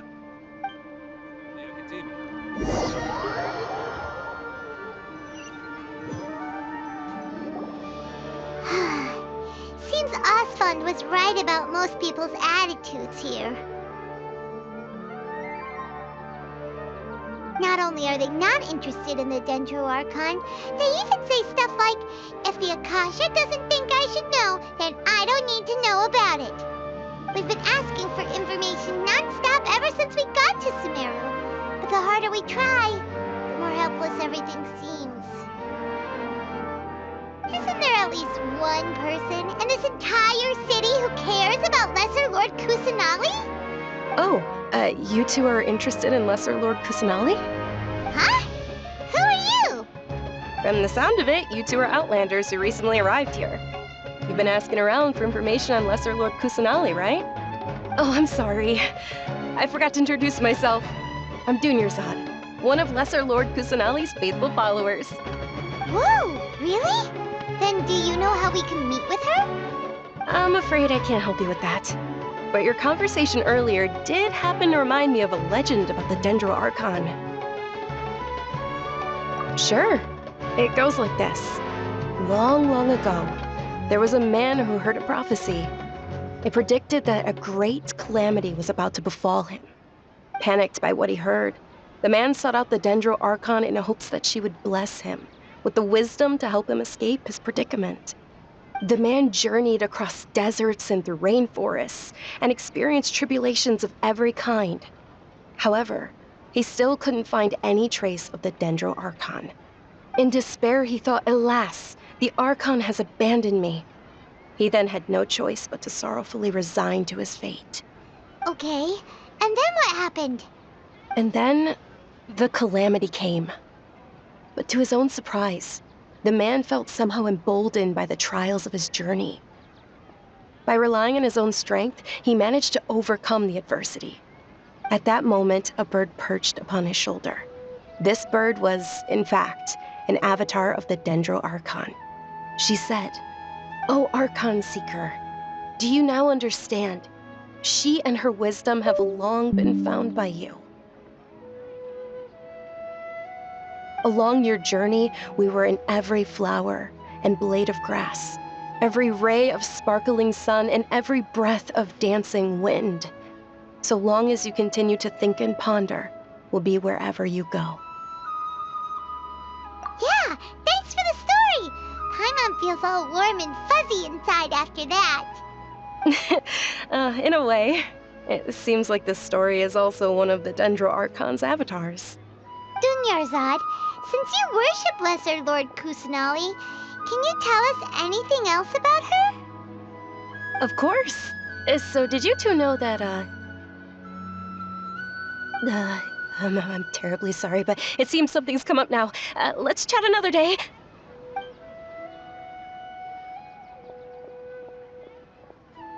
Hey, wait! What the heck just happened?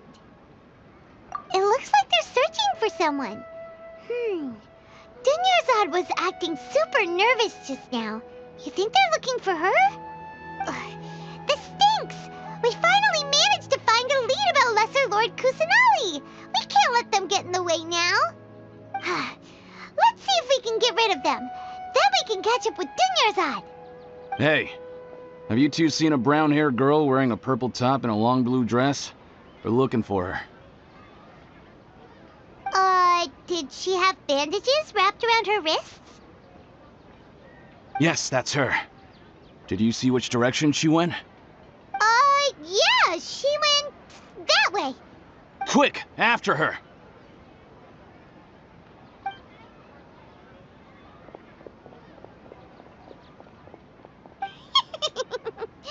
That should keep him busy for a while.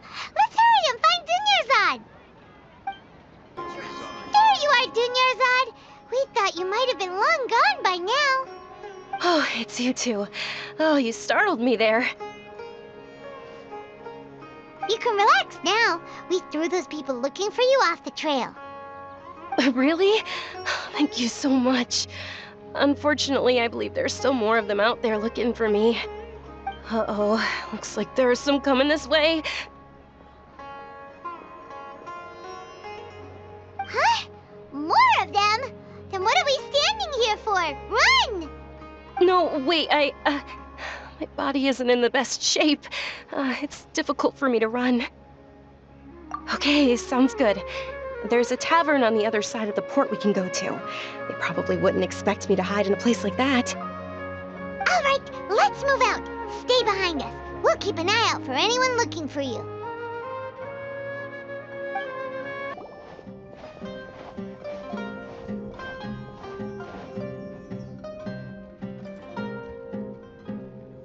We made it.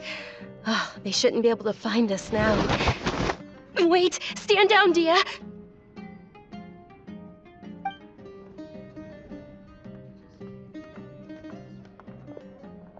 My lady, who are these two? They're travelers that I met on the street just a moment ago.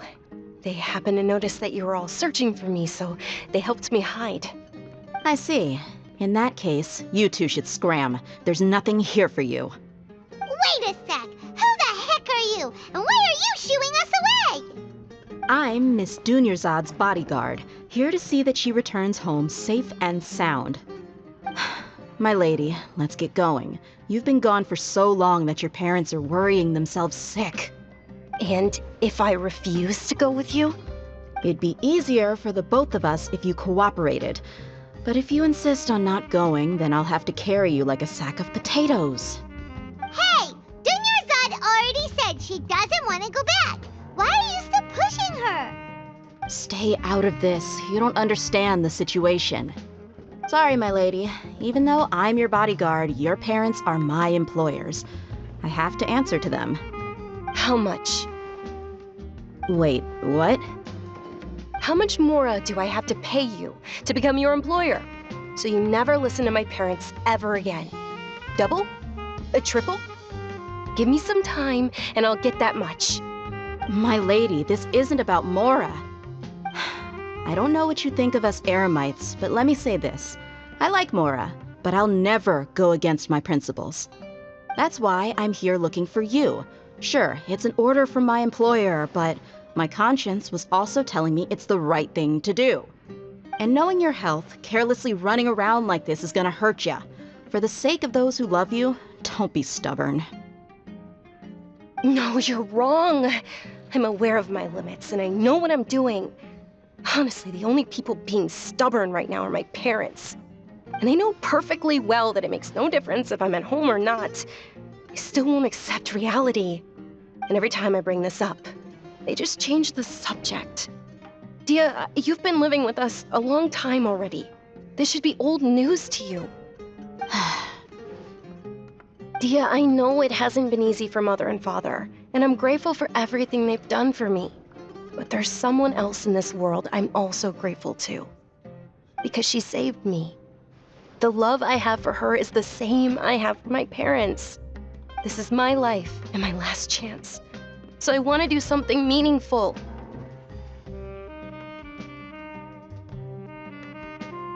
My lady, are you sure what you're doing now is meaningful? Yes, I'm sure. At least, it is to me. Fine, I won't ask you to return home anymore. But let me make something very clear. I'm only doing this because I respect your determination, not because I agree with you.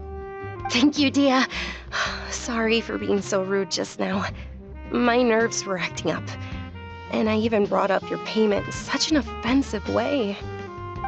Don't worry about it, my lady. I did say that I like Mora. Besides, that's our next topic of conversation. Today's little excursion caused such a ruckus that every single bodyguard at the estate was deployed. It wouldn't be easy to hide things from your old man. Since this definitely won't be your last escapade, here's a little tip. You should at least make it look like your room and things are still in order when you leave. Also, you'll need someone to cover you for when you're out and about. So, I'll let you hire me, my lady. This way, everyone wins. As for the pay, let's say half of what your father pays me. We can settle the bill when we return to the estate. Okay, deal. Yay! Looks like they've reached an understanding.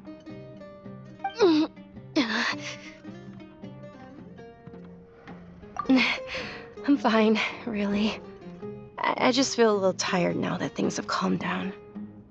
My lady, stop trying to look tough. We're already in a tavern, so let's rest up and grab some grub. I'm sorry for worrying you two. If you don't mind, I'd like for you to join us. Sure! After you rest up, we want to hear more about Lesser Lord Kusanali.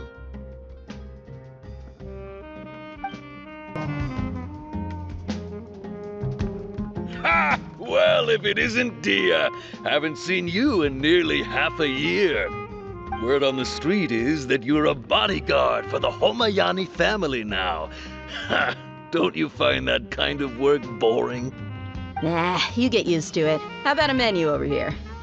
You got it. Huh? Isn't this little Miss Homayani herself?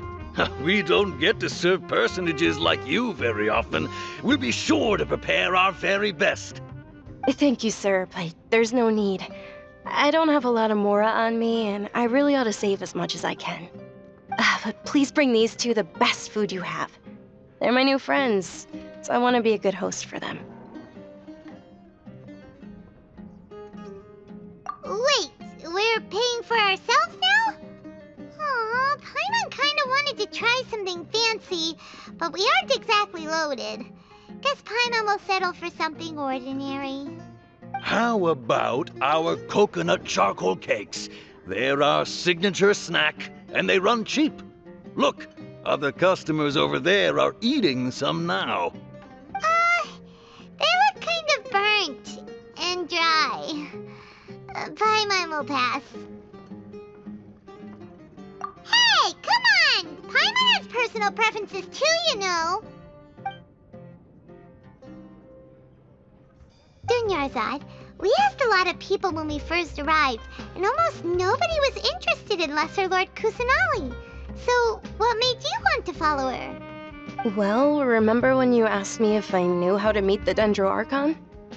Even though I don't know how, I think I've actually seen her before. Huh? Really? Yes, it was when I was a child. At the time, my illness had kept me bedridden for the better part of a year. I was stuck inside and couldn't make any friends, and my parents did their best to find treatments for me. But even then, the Akasha didn't have any helpful information. My younger self no longer had any hopes or dreams. One flare-up was so bad that I was in a semi-conscious state for several days. Then one night, I woke up alone in my room. I was terrified. My body was paralyzed. Even if I cried, there was no sound. At that moment, an ethereal voice spoke in my mind. Dunyarzad, don't be scared. You don't have to cry. Dunyarzad, don't be scared. You don't have to cry. Who are you? How do you know my name?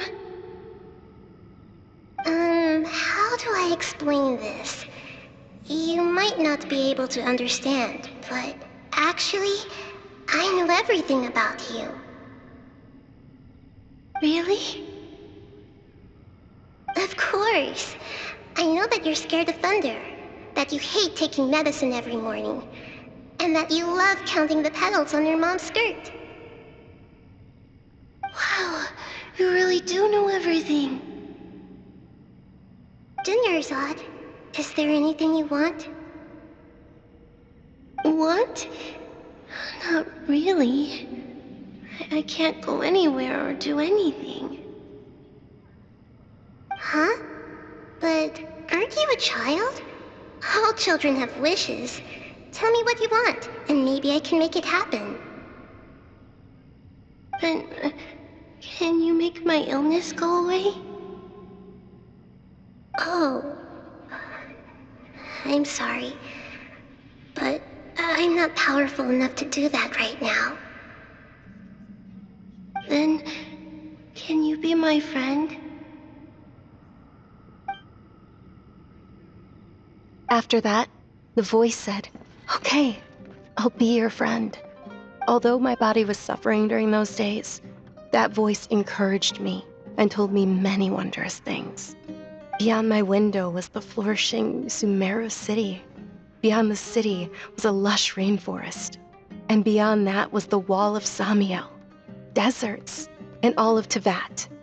Once I finally made it through that bout of illness, I couldn't hear that voice anymore.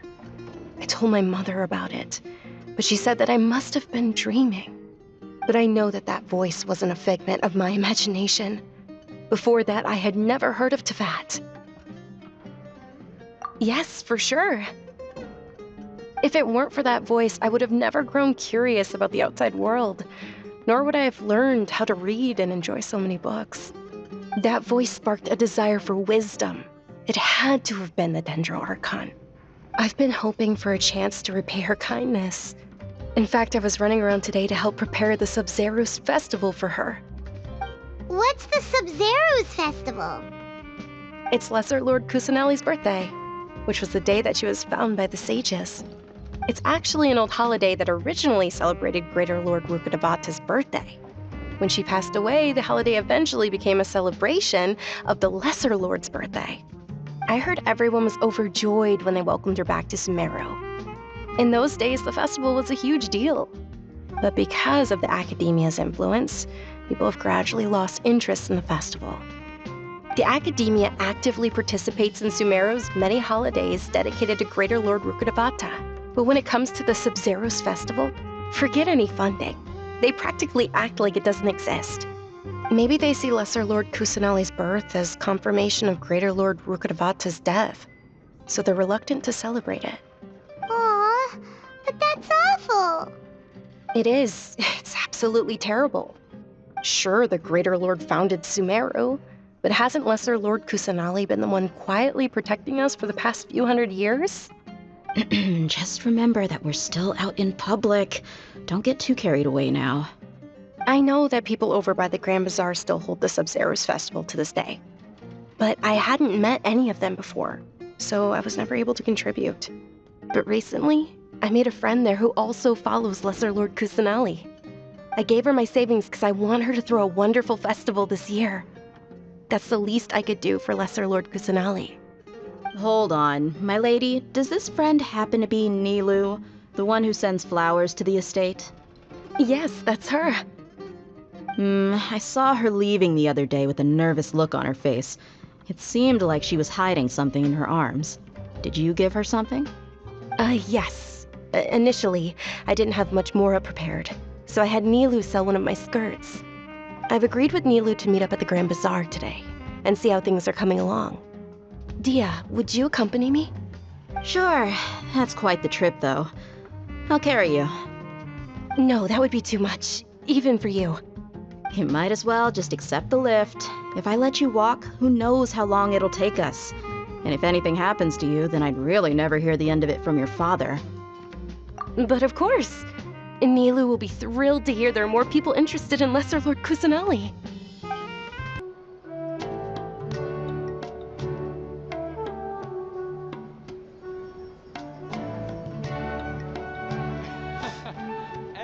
Sorry I'm late, Nilu. Oh, Dunyarzad. It was taking you so long that I assumed you got trapped at home, but you made it in the end. Uh-oh. But if Dia's here, that means you got caught, right? You could say that, but everything worked out. She's on our side now. Not completely. Oh, and who are these two? Oh, meet the Traveler and Paimon, my two newest friends. They're visitors who just arrived at Sumeru City and are looking for information on Lesser Lord Kusanali. So you're followers from another land? That's wonderful. You two absolutely mustn't miss the Sub-Zeros Festival. By the way, Dunyarzad, we've already started decorating the Grand Bazaar. It looks spectacular, thanks to your generous contribution. You're very welcome. It's the only thing I could do. Do you still have enough Mora? Probably? But don't sweat it. We've already finished renovating the stage. Come on, I'll show you. The best doll. Wow! This place is amazing! Not bad. Last time I was here, the stairs were full of holes. The stairs were nothing. A little while ago, we discovered that the tree above the stage had a huge chunk of bark ready to fall off. Mr. Zubair was worried sick. We reported it to the academia many times, but they never sent anyone to deal with it. We didn't want anything bad happening, so we were going to cancel all the stage performances. Oh, probably because it was the theater asking. The academia looks down on performers like us. They probably think it would be best if the theater closed down completely. We can't let that happen, though. Not only would everyone involved in the theater go hungry, but then we wouldn't be able to hold the Sub-Zeros Festival anymore. Thank the Dendra Archon for Dunyarzad. With the Mora she gave us, we hired someone to patch up the tree, and we also gave the stage a much-needed makeover. The stage is going to be even prettier when it's festival time. I can't wait for you to see it. And I can't wait to see you on the stage. You've been practicing so long already. It's almost time for your dream to become reality. It's our dream. I'll do my best for the two of us. Nilu, what are you gonna be doing at the festival? She'll be dancing the dance of Sub-Zeros, the most important performance at the Sub-Zeros Festival. Dunyarzad, have you told him the origin of this holiday? I only told them about the Greater Lord and Lesser Lord so far. Okay, then I'll tell you two about how this holiday came to be. According to legend, the Sub-Zeros Festival was originally the Goddess of Flowers' birthday celebration for the Greater Lord. A long, long time ago, On one of Greater Lord Rukkhadevata's birthdays, her friends threw her a celebratory banquet. Some of the gods got drunk. One started playing music, and the Greater Lord started singing, so the goddess of flowers began to dance. As she danced upon the grass, countless beautiful parisaras began to bloom wherever she stepped. Those brilliant purple flowers became her dazzling stage. All the gods clamored, "Oh, if only time could stop at this very moment." Of course they did. When people mention the gods, they always think of the Archon War. But Sumeru's gods also had happy times. Although they aren't around anymore, they're preserved in our tradition of dance. This outfit I'm wearing is apparently based on how the goddess of flowers looked. Though we're just tiny people compared to the divine, we still have to do our best to make sure that the birthday girl feels loved on her special day. Nilu, you of all people will definitely be able to convey our well wishes to the Dendro Archon. I also noticed that you went the extra mile and scattered parisaras around the stage. They symbolize the goddess of flowers, after all. It's just a shame that all the real parisaras went extinct after her death. Yeah. The Greater Lord brought forth parisaras in memory of the goddess of flowers, but she ultimately could never truly replicate that beautiful purple. Thinking about the goddess of flowers dance makes me wish I could have seen it. If my stage were anything like that, I'd be thrilled if I had just 2 real parisaras on the stage. So, Traveler and Paimon, what do you think? Interested in the Sabzeruz festival? Will you two be coming? All of Lesser Lord Kusanali's followers will be there for her birthday. It'll be a good opportunity for you to learn more about her. Ooh, Paimon thinks that's a great idea! Hey, come on! There's nothing wrong with enjoying a festival. Besides, it's Lesser Lord Kusanali's birthday. She'll be happy to have more people who are celebrating it. So how about we all attend the Sabzeruz festival together? Dunyarzad, let me show you which stage decorations we've picked out so far. Traveler and Paimon, if that doesn't sound interesting to you, then feel free to explore the area. Everyone at the Grand Bazaar loves Lesser Lord Kusanali, and we're all looking forward to the Sabzeruz festival. In that case, we'll take a look around. Whoa! What's with your yellow hair? And why do your clothes look so funny? Are you an Outlander? Did you know that the Sabzeruz festival is about to happen? There'll be loads of fun things to do at the festival. But the best part is when Ferris, the Knight of Flowers, passes out candy to everyone! Huh. Revamping the stage for the festival couldn't have been easy, that's for sure. I bet this year's festival will be one to remember. I don't know much about the Grand Bazaar, but I do know that the residents here have a penchant for song and dance. 2 things that the academia doesn't particularly approve of. Oh, and the perfume sold around here is a lot better than what you'll find elsewhere. The fragrances are longer lasting and they're gentler on your skin. That's what I've heard at least. Things are really shaping up, and there's a buzz around the festival this year. We're expecting people from all over to come by this year and buy things during the festivities. Don't be fooled into thinking that Sumeru City has the best of everything. Some festival snacks are only offered here in the Grand Bazaar. And when it comes to musicians, dancers, or singers, the Grand Bazaar's got the best of the best. Sure, those folks at the academia might not like it, but what's a festival without song and dance?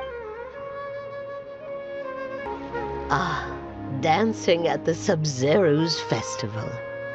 You know, I also danced when I was younger. As a child, I even asked my grandmother why we performed the dance for the Lesser Lord when it was originally done to honor the Greater Lord. My grandmother said that Greater Lord Rukkhadevata is a beloved deity and honored by all. And Lesser Lord Kusanali is too.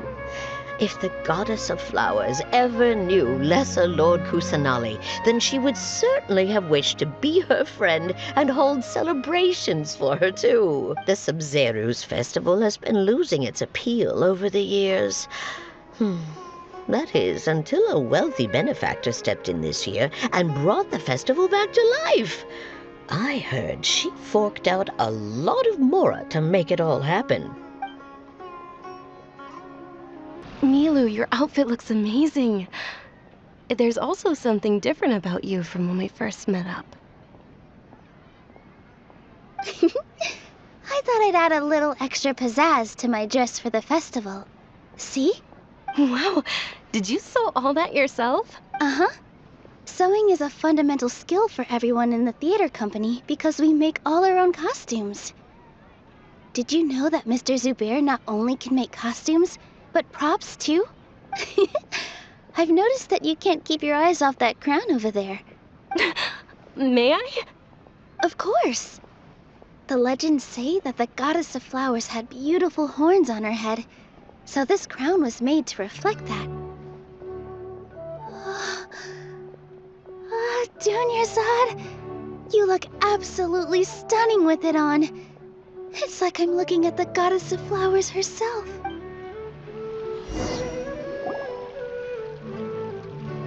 Hey! Is that who Paimon thinks it is? It looks like Catherine.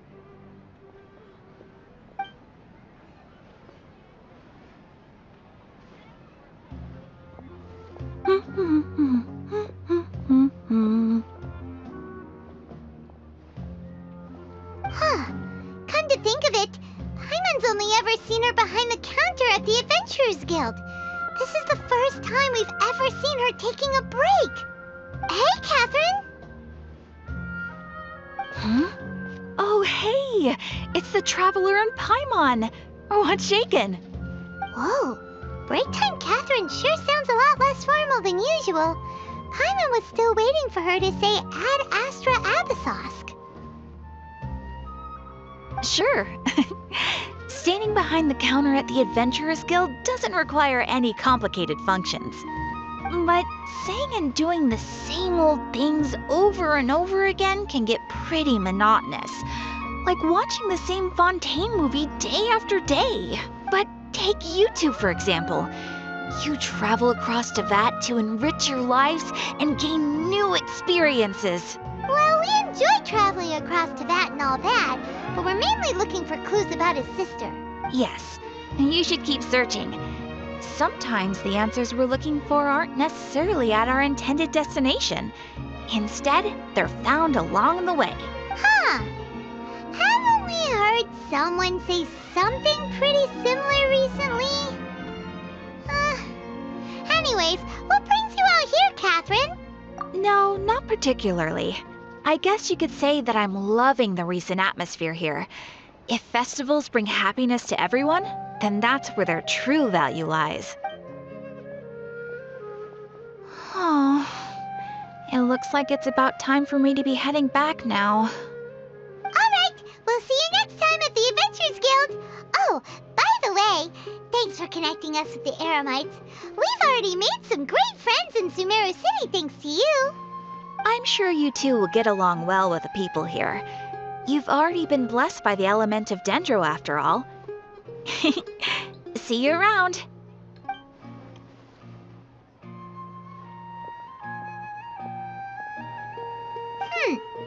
There's something really different about Catherine today. Hey, Traveler. Paimon. Oh, hey, Dia. What's going on? I've got something to tell ya.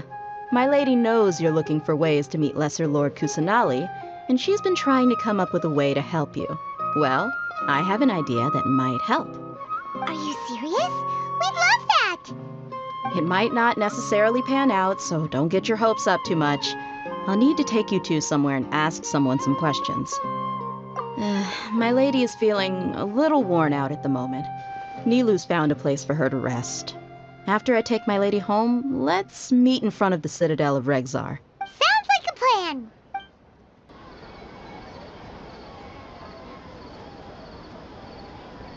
Sorry, I'm late. It took some convincing for the master and mistress to believe that Miss Dunyarzad was only sitting in the port for a while because she was in a bad mood. Anyway, I guess I should be thanking you. I haven't seen Miss Dunyarzad that happy in a long time. If it wasn't for you two, she probably would have been caught and dragged back much earlier. You sure sound a whole lot nicer than when we first met, Dia. Who would have thought you had such a soft spot for Dunyarzad? It's called being a professional. I'm a bodyguard, and I work for whoever's paying. Look, Dia's blushing. Listen, you two. I don't expect to be working for Miss Dunyarzad very long, but I hope to finish things on a positive note if possible. Let's cut the chit-chat and head into the Citadel. We'll see if the person I know has a way for you two to meet with the Lesser Lord.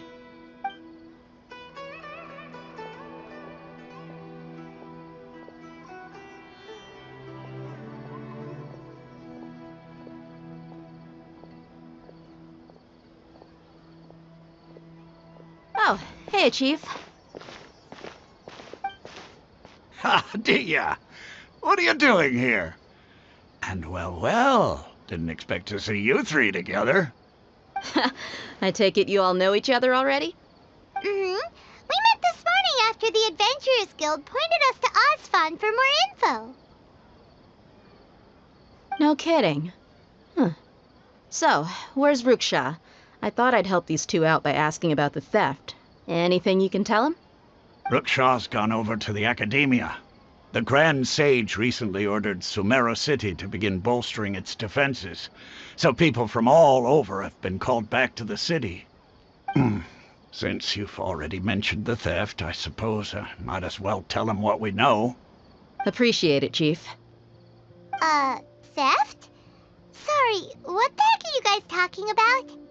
Just recently, the Academia lost something, and there's a chance the item is connected with the Dendro Archon. This case might just somehow help you in meeting her. I suppose that's one way to look at it. But if you ask me, the case is more about the Academia than anything else. Let me fill you in. The Academia recently sent a convoy to pick up an important package from Aru village. Word got out, and the convoy was robbed on its way back. The Grand Sage took the whole matter very seriously. Not only did he dispatch the Matra, but also enlisted our help in the search for leads. All we know so far is that whatever was stolen is currently in Port Ormos. You two have heard of Port Ormos, haven't you? It's the largest commercial port in all of Sumeru. You can travel there by leaving Sumeru City and heading south along the river. The Academia's grip isn't long enough to reach all the way to Port Ormos, so the city's a little more laid back, meaning the population's also a mixed bag. You never know who you'll meet there. Apparently what was lost has a great deal to do with the Akasha, knowledge, and even the gods. I'm afraid I don't have any other details for you, though. If you're interested, maybe you could head to Port Ormos and ask around yourselves. If you want my advice, try introducing yourselves as students of the Academia once you're there. Are you serious, Chief? All the Academia students are in Sumeru City, you know. Why should they pretend to be students in Port Ormos? If you're also interested, just go there and see what happens. Count me out. I've got plenty of work to do here for the Homayani family. And take it from me, if you two really do decide to visit Port Ormos, you'd best watch your backs. Let's just say that the Eremites there aren't nearly as friendly as those here in Sumeru City.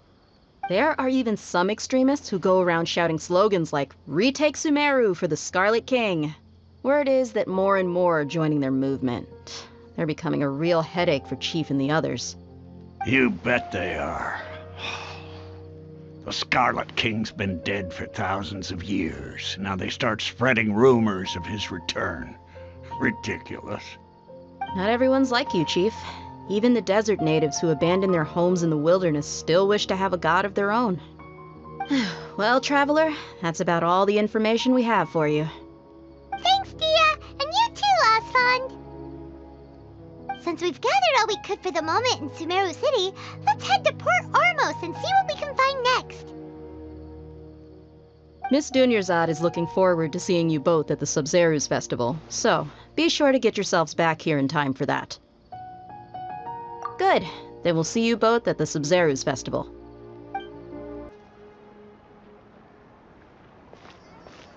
Port Ormos is pretty great. There's so many new and interesting things, not to mention all the tasty food. Sumeru's largest commercial port sure lives up to its name. Look at all the merchants, and everyone seems excited just to be here. How did things end up like this? All thanks to your artistic license. That's how. I should have made you wait until we got an update from Tanja. But when I finished the prototype Aranara yesterday, you agreed that the kids would like it. That's why we tried bringing it out for a test run today. Well, I never thought they'd dislike it so much.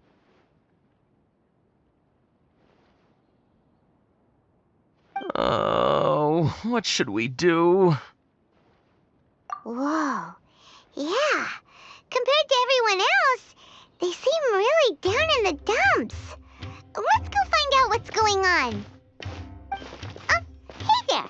Paimon's name is Paimon, and he's a traveler who is just passing by. Is there something bothering you? Oh, I noticed you two a moment ago. Welcome to Akara Crafts, the best toy store in Port Ormos. At least for now. What's bothering us is this prototype Aranara. To start with, could I get your opinion on it? Prototype Aranara? You mean this wood carving here? It looks like a mushroom monster to Paimon. Oh, no. The prototype Aranara is something that brings joy and laughter to children. At least in theory. Not the first negative feedback we've had. So, what exactly is a prototype Aranara? So for context, Aranara are magical creatures in Sumeru fairy tales that live in the forest. For the store's 20th anniversary, we plan to release a series of hand-carved toys based on the Aranara stories that kids know and love.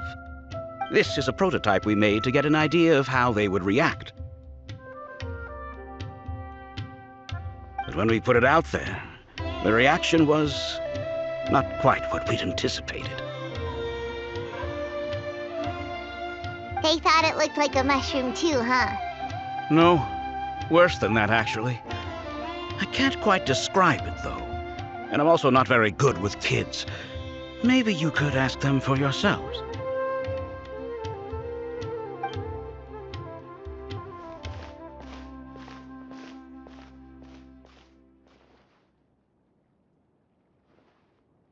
This is not an Aranara. No way.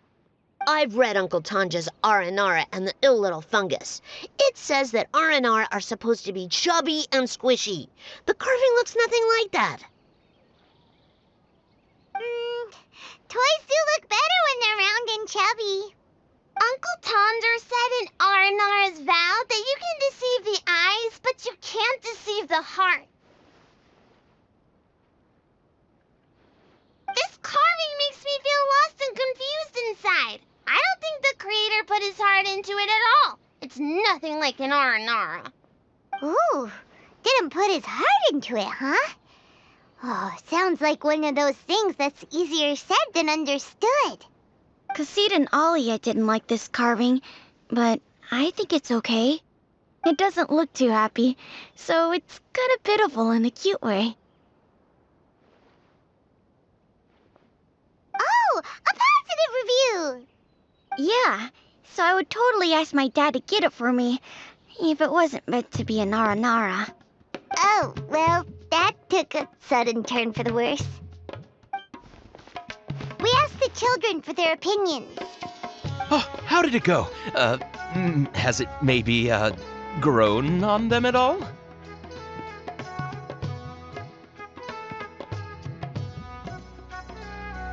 Oh, this is such a shame. Why isn't Tanger back from Gandharvaville yet? Oh, the kids kept mentioning an Uncle Tanger too. Who is he exactly? Uncle Tanger is a famous children's author here in Port Ormos. He wrote quite a few stories in the past, but none of them were popular among children. Just like our prototype Aranara. But around a year or so ago, he suddenly had a eureka moment or something. And suddenly the children loved every one of his stories. That's right. My little Ghaffari loves his stories too. The whole reason we decided to make these carvings was because we saw just how popular the Aranara are among children. We asked Tanja for guidance. But right after he agreed, he went off to Gandharvaville with his son to look for inspiration. They haven't returned yet. We were running out of time, so we had no choice but to carve an Aranara based on our own imaginations. As you can see, this was a result. Oh, we have to do something. Hey, since you're the famous traveler, could you do us a favor and look for Tanger in Gandharvaville? He doesn't have to come in person if he's too busy. Just ask him to write down his suggestions and bring his notes back to us, if you could. Please, if only to put a smile on the children's faces. And, of course, you'll be well compensated for doing us the favor. They seem pretty desperate. Let's help them out. To see the kids smile. And also for our reward. Yep, let's do it!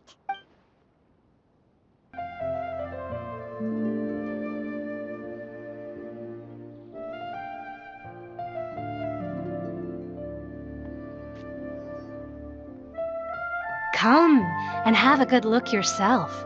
Traditional spices of the highest quality, made with pride and experience. You've got a deal. I can't thank you enough for always looking after my business. Believe me, I'm not making this up. Several Eremite mercenary groups are nearly in open conflict, but does the core of 30 care? And that's not all. Did you know that... Wow! Talk about hurly-burly! This place is busy! Guess that's only to be expected for the largest port in Sumeru. Maybe it's because of what Dia told us earlier, but Paimon can't seem to shake the feeling that there's also danger lurking in these crowds. Ooh. Let's get our bearings so we can start looking for leads. We know that whatever the Academia lost is related to the gods. But other than that, we don't have much else to go on. Osfun told us to try posing as Academia students while asking around. Paimon checked the Akasha on the way here, and the Academia doesn't seem to have any research facilities in Port Ormos. Paimon doesn't get it. Won't we look even more suspicious going around saying we're Academia students and asking about the stolen item? Well, given all the people that come through here every day, if there's any information to be found, Paimon bets we could find it in the market. Let's ask around and see what we come up with.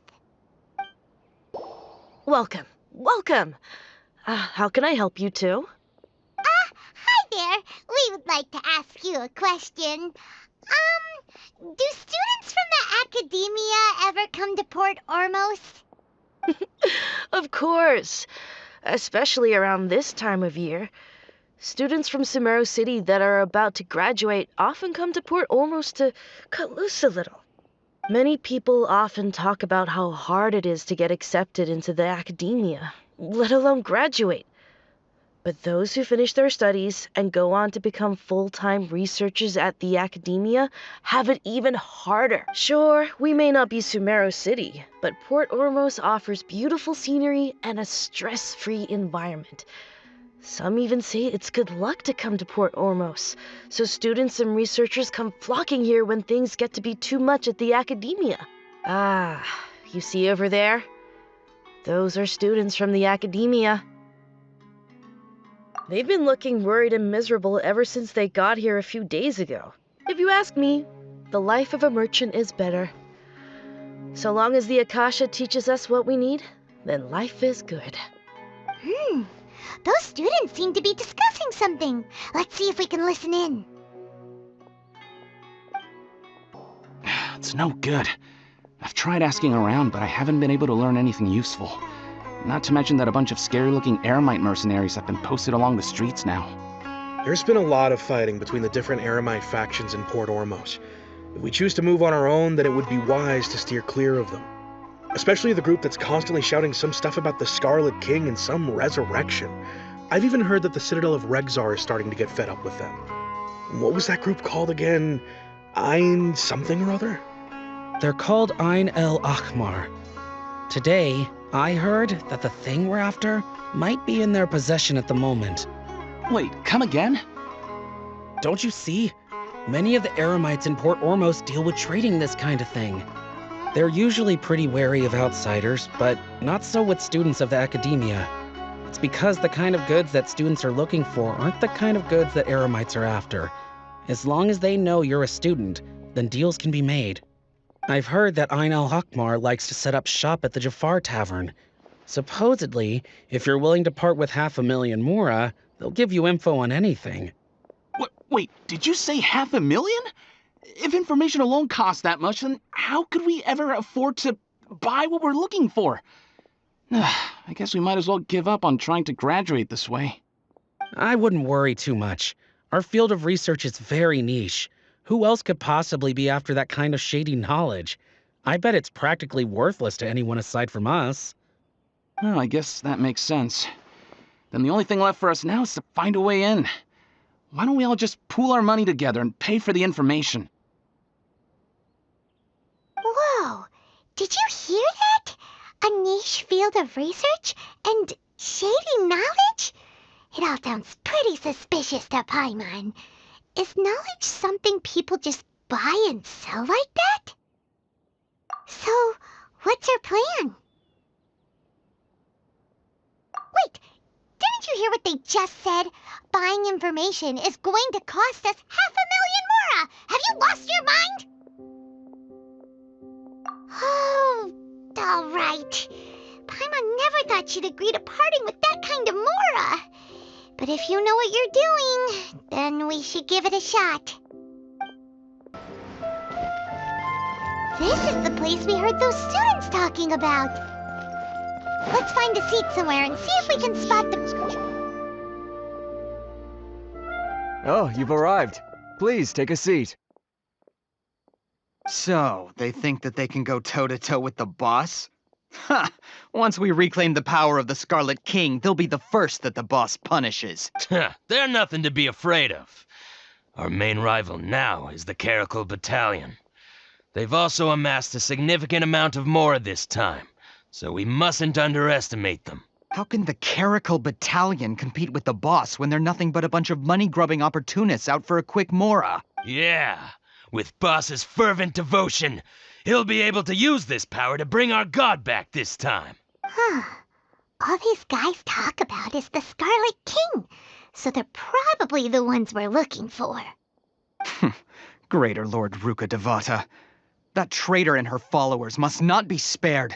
The day will come when the Scarlet King exacts vengeance on Sumeru, and all of them shall be punished. Yeah, Paimon was wondering what they meant too. We should ask about that if we get the chance later. Huh? Who are you? What do you want? A student? What's a student from Sumeru City doing in Port Ormos? Ah, well, if it's info you want, you've come to the right place. The question is, can you afford it?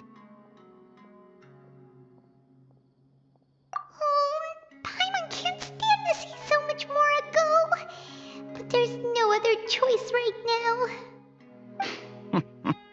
Here, this is the merchant's address. Whatever you're looking for, you'll find it there. Hmm? Well, what are you waiting for? Oh, that's right! We heard you mention the Scarlet King just now. We're actually interested to know more because we're, archaeology students! Fine. Since you've already handed over the Mora, I guess I can throw in a little extra info. As you can see, members of Ain al-Ahmar are devout believers of the Scarlet King. Years ago, the Scarlet King founded the great desert nation that was our homeland. It was an advanced civilization, far beyond anything you'll see in present-day Sumeru. The Scarlet King was the rightful god of wisdom, but he was betrayed by a companion he trusted. She even stripped him of his title, God of Wisdom. So, you mean the traitor was... Greater Lord Ruka Devata, yes. That shameless wretch destroyed the Scarlet King's civilization, and our ancestors were forced to flee to this land where we were made to suffer the tyranny of our enemies. Furthermore, she conspired with the Academia to cover up the truth of her actions, and create the merciful and benevolent facade for which she is now known. Ugh, just thinking about it sickens me. But the story doesn't end there, oh no. The Scarlet King isn't truly dead. The voice of the Oracle has been heard in the desert, prophesying his resurrection. Mark my words, our god shall return. And when that day comes, all followers of the traitor and all the desert dwellers who have forgotten their true god will suffer retribution together. If what I'm saying makes you shiver with fear, it might not be too late for you to become a believer of the Scarlet King. I don't have anything to say to you Academia people about that. I think this conversation has reached its end. Not just yet. This man is a fraud. Huh? You again? Deranged Academia lunatic. Yes, it's me again. I already warned you that if you weren't willing to sit and discuss things with me, I'd take measures to make things uncomfortable for you. Listen to me. That address he gave you is fake. Or at least, you won't find a merchant waiting for you there. This group has been boasting all around that they can provide information on a certain item as a means of luring people into their territory. Once you show up, they keep up the act until they have hard evidence that you want to purchase said item. Then they use that to squeeze you for all the more you're worth. Hey! Shut it, Al-Haytham! What are you playing at, trying to ruin our business like this, hmm? I told you the other day. I wish to discuss my terms with your boss. Ha! The boss made it perfectly clear that he won't negotiate with you. Yes, and in no uncertain terms. But that was then. It does not preclude him from changing his mind in the future. I'm warning you, don't push us, or this could get ugly. We don't usually get rough with people from the Academia because it just complicates things. For a lunatic like you, though, we might just have to make an exception. If you're suggesting that we escalate this from a verbal exchange to a physical one, I accept. After all, even the Archons used war to negotiate the ownership of Tevat. If, on the other hand, we can't agree on any means of negotiation at all, then I'm afraid my next course of action will sting a little more than the mere falling through of a few business deals. I will jeopardize the Eremite's reputation, which I know you value above all else. I am quite confident that if I began to take such action, your boss would willingly approach me himself. However, I fear that by then, some things will have happened that cannot be undone. Also, a word of advice. I suggest you tell your boss exactly what happened here today. Otherwise, he might blame you for not telling him in the future. What did you say? Consider this. Have I ever failed to follow through on my word in the past? This guy is really out of his mind. Okay then. If you really have a death wish, let's meet a week from today. The pier in front of the Pharos Lighthouse, 4 o'clock in the afternoon, sharp. Don't expect us to hold back. Not so fast. First, you return the 500,000 mora to them.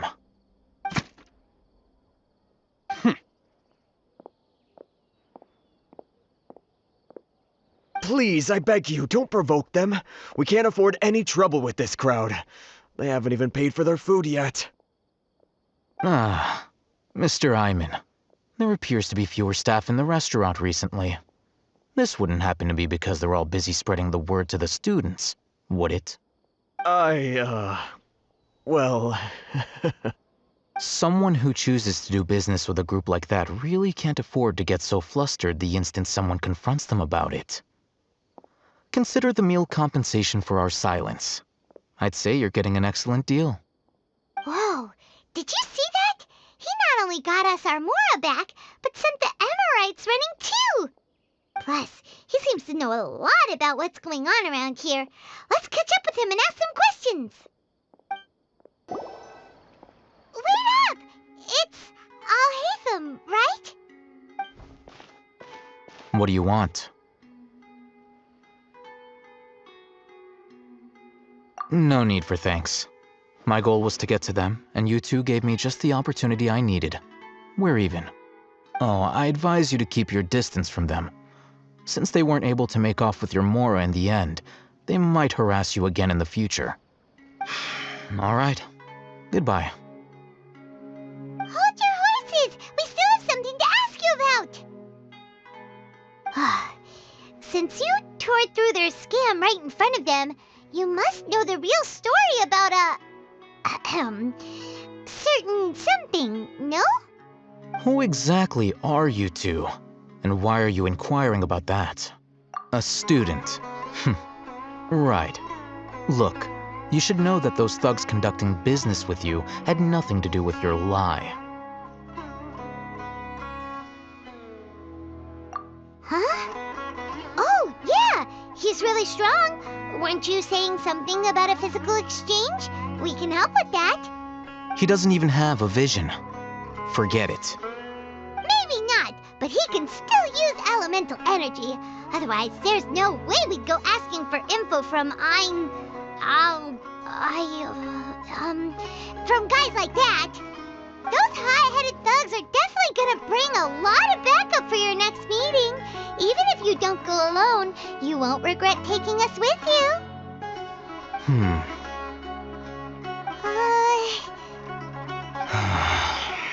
All right, I accept. Got a pen and paper? If you're searching for someone who sells that kind of merchandise, I'll give you one of their addresses, and you can try your luck. We'll reconvene at the appointed time by the pier. It doesn't matter if you show up or not. So, since you were happy to give us this merchant's information, does that mean you can tell us exactly what we're after? You were willing to part with 500,000 Mora for something and you didn't even know what it was? Okay. Well, if you truly are as skilled as you claim, then you can beat the answer out of them when they become hostile. Look, if you've been making inquiries, then you have to know something by now. Tell me what you know so far, so I don't waste time repeating information. We know it's connected to the Academia somehow, and that not only do the Eremites deal in it, but some students want to get a hold of it too. What else? You know almost everything there is to know, but you're unable to compile this information because you've never seen the object before. This is what you've been looking for. Huh? Paimon can't tell what it is. It looks like some kind of ornament. This is a knowledge capsule. To put it simply, it's a vessel that can store a fixed quantity of canned knowledge. It's like a miniature Akasha. Anyone who links it to their personal Akasha terminal instantly becomes privy to its contents. Correct. Anyone. Unlike the Akasha, which heavily regulates who can access what information, knowledge capsules confer their contents without any requisites. That's amazing! It's essentially a convenient and harmless vestibule for knowledge. Unfortunately, it's illegal in Sumeru to privately possess or trade them. They were created as a means for scholars to transfer knowledge gained from Irminsul into the Akasha, and are intended to be destroyed immediately after use. But despite strict regulations, some of these knowledge capsules will always escape destruction. After all, there will always be those in this world who are dissatisfied with life as designed for them by the Akasha and wish to change their fate. Over the past century, a wide variety of canned knowledge has been leaked from the Academia. Now, in Port Ormos, the valuable ones are a means to Mora for the Eremites. Meanwhile, those which the Eremites deem to be useless to them occasionally prove useful to the common citizens and hapless Academia students. Well, I think that about sums it up. Oh, so that's your true objective. With our current arrangement, I don't believe I can offer an answer. You're still resolved. Fine. Let's talk somewhere with fewer people. Let's continue our conversation here. If you wish to learn more about the knowledge capsule that the Academia lost, then you must help me with something. I need you to find someone named Dory, a traveling merchant. Unlike the peddlers who hawk inferior knowledge capsules, she often has quality goods in stock.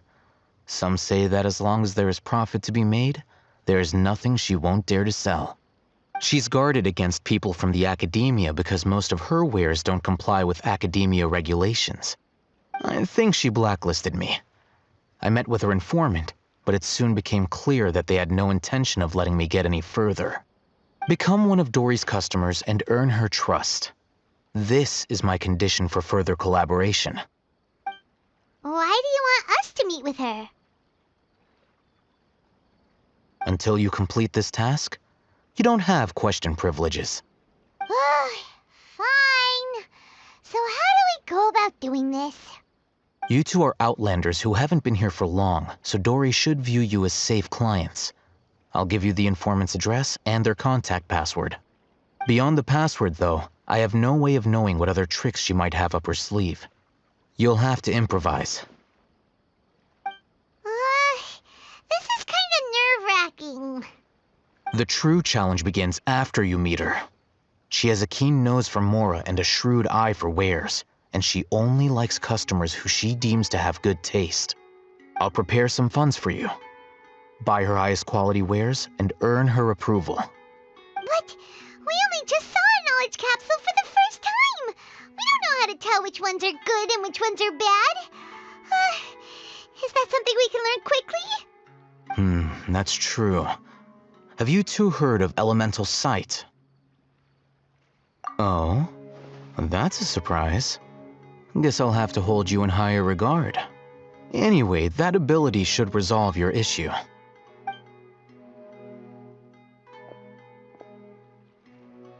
Here are 2 knowledge capsules. Tell me, can you detect any difference in their quality?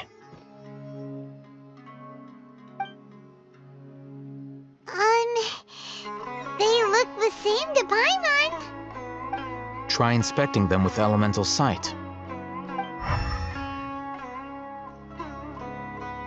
How'd it go? Did you see anything?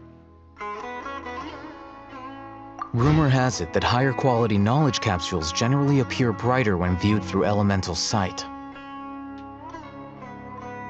That's because knowledge originates from Irminsul, the root of Dendro power itself. The more powerful the knowledge, the richer it is in Dendro energy. However, some canned knowledge with a high concentration of elemental energy is of little use in contemporary times, so those capsules are of little value. Using elemental sight is merely a stopgap measure, but it should suffice for earning Dory's trust. That sounds pretty impressive. Here's a sheet with the informant's location and contact password, and here is the Mora for purchasing canned knowledge. Don't be cheap. You'll need to spend to catch Dory's eye. If there's any Mora left over, just keep it. Oh, and be sure to exercise some caution. There have been Matra present in Port Ormos lately. Your efforts will be for naught if they catch you. Matra?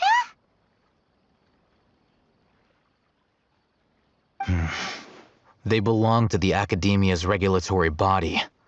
They also handle cases of illegal canned knowledge transactions. Like I said, the Academia has banned both their trade and possession. The Matra are razor sharp. You're in for nothing good if they lock their sights onto you. If you two want to back out, now's the time. Okay, then we have a deal. If you succeed in your dealings with Dory, come find me at the Wikela Funduk. We'll have an open discussion then. Hello. What are you two looking to buy?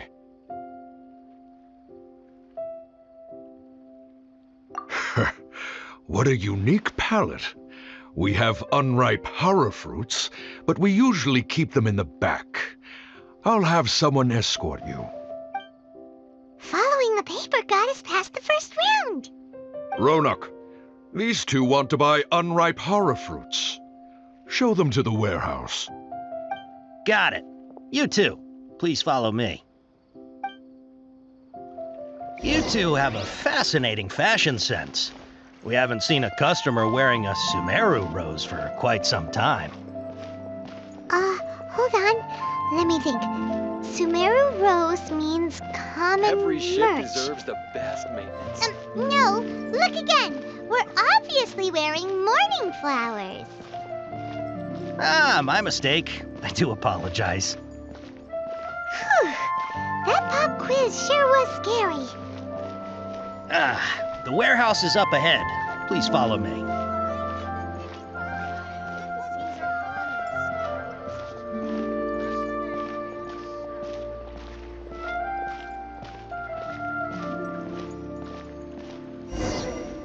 Before I retrieve your products, I need to confirm a few things.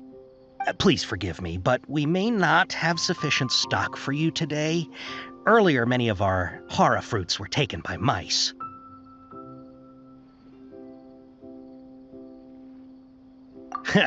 Thanks. If better goods come in, you'll be the first to know.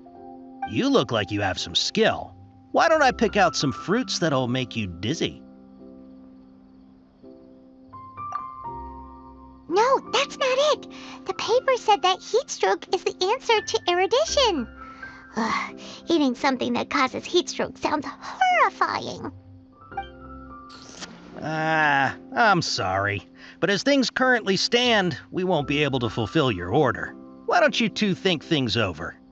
He's cautious of us. Let's take a closer look at the paper that Al-Haytham gave us. We don't know this area, so let's follow that informant! Look, he's over there!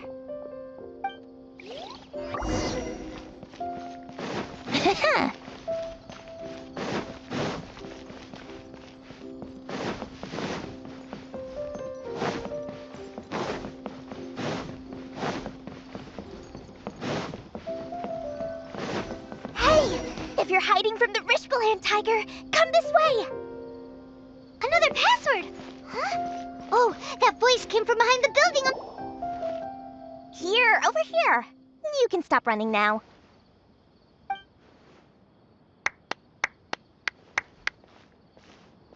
So you were the one who was calling out to us just now. But, are we definitely gonna be safe here? These two good customers wish to buy some hara fruit, Miss Dory. And if there's nothing else, I'll just excuse myself. Oh, very good. Thank you. Huh? Wait, you're Dory? Paimon sure thought you'd look a whole lot scarier. Hey, what are you trying to say, Princess Pea-Brain? I can be scary enough when I need to be, believe you me. If you don't watch what you say, then you can forget about doing any business. But it seems you two have actually done pretty well so far. Not only did you manage to find the informant, your reactions were also pretty sharp. You don't really look like criminals or anything, but I bet my Mora that you've been involved in some shady dealings, haven't you? Paimon's not sure if that's supposed to be a compliment, but we'll take it. I can't risk doing business with people who start huffing and puffing after just a few paces, no matter how much Mora they might have. Not only will they get caught by the Matra, but they'll also get us into trouble. As decent folks trying to run an honest business, we don't need any of that. Wouldn't you agree? So that's why I prefer to have customers like you. It's your first time here, but don't worry, I won't ask too many questions. Even if you wish to buy enough knowledge capsules to decorate your house with, please knock yourself out. As long as you have lots of round, shiny Mora, then we're all good. Ah, yes, of course, of course. Go ahead, help yourselves. Voila! Wow, she has a trove of canned knowledge. Whew. She'd probably be in serious trouble if the Matra caught her with all this. What kind of products do you seek, my dear customers? Don't worry, I'm not interested in your reasons for buying.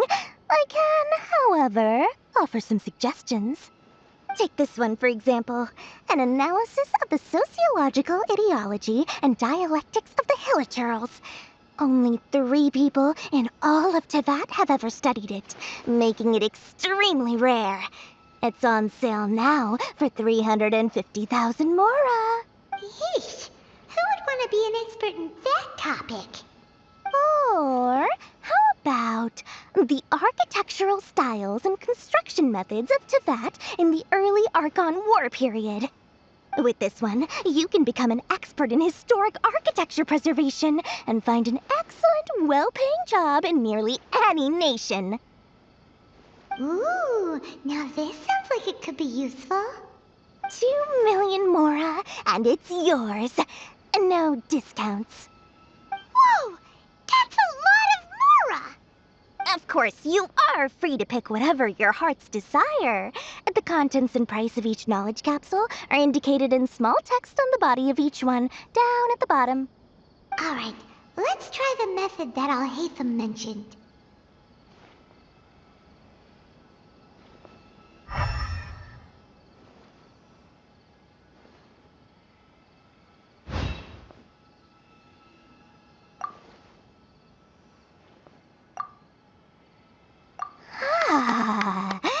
You've really got a good head on your shoulders, and quite the eye for quality. We'll take these, please and thank you. My oh my, you are blessed with a taste for both the exquisite and the extravagant. Customers like you are a rare breed, 1 in 100. No, 1 in 1,000 even. Listen, I have a special offer for you two. If you spend just 100,000 mora more, you can pick any knowledge capsule of your choice up to a value of 1 million mora. Say what now? Hey, did you hear that? Spend another 100K and we get a capsule worth a whole million! But all the canned knowledge we just bought is easily worth 500,000 mora. If we spend just a little more, we can get something worth 1 million mora. Isn't that a fantastic deal? Think about it. We've gone to all this trouble to get this canned knowledge. And so far, everything we bought belongs to Alhaitham. Aren't you even the least bit curious about how this whole canned knowledge thing works? We're talking instant knowledge here. Don't you want to try it yourself?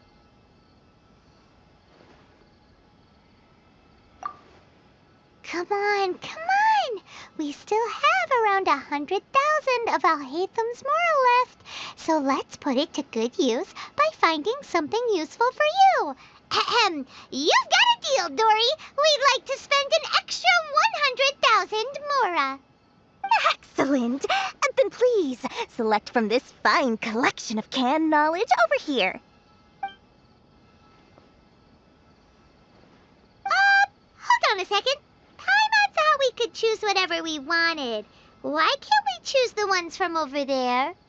Oh, but my dear customer, the knowledge capsules over here are worth 1 million mora each. I'm sure discerning customers like yourselves will be able to find something to your liking. Please, take your time. Uh-oh, Paimon has a bad feeling about this. Let's use Elemental Sight again to check these.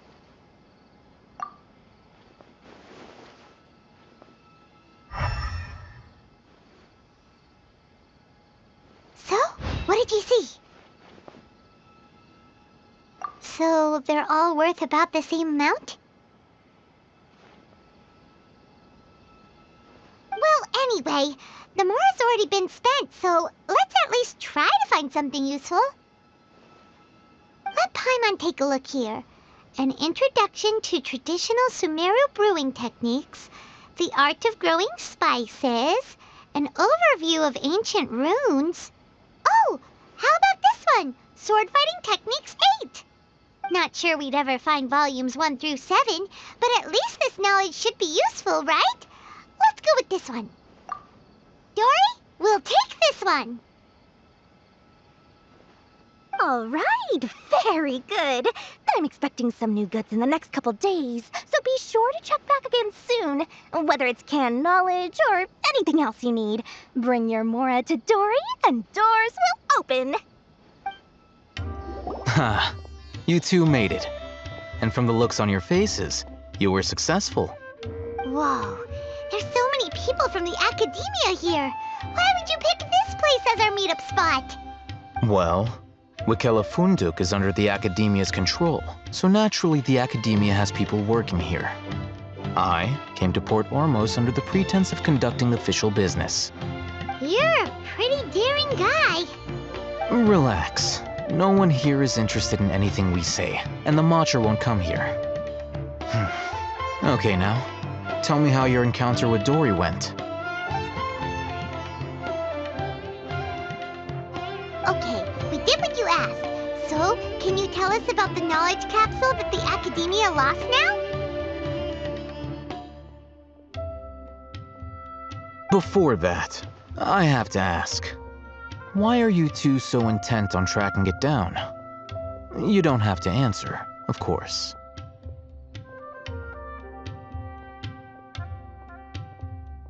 Yeah, he just wants to meet the God of Wisdom and ask her about something important. We've been in Sumeru for a while now, but we still haven't found a way. When we heard that the Academia had lost something that might be related to the gods, we came here in case it turned out to be our lucky break. In that case, you're on the right track. A short while ago, the Academia lost a knowledge capsule in the desert. It's supposedly a divine knowledge capsule. Use it, and you'll gain the wisdom of the gods. Wow, there's really such a thing as that? Hey, if we find it, do you think we could learn how to meet the Dendro Archon? Ooh, or how to find your sister? I highly doubt it has any mystical properties, but it does indeed exist. And it's right here, in Port Ormos. So, where exactly? That's what we need to find out next. I won't deny that. I am investigating because I'm curious as to what the divine knowledge capsule truly is. As you know, the Eremites in Port Ormos also have their eyes on it. It is an extremely precious item.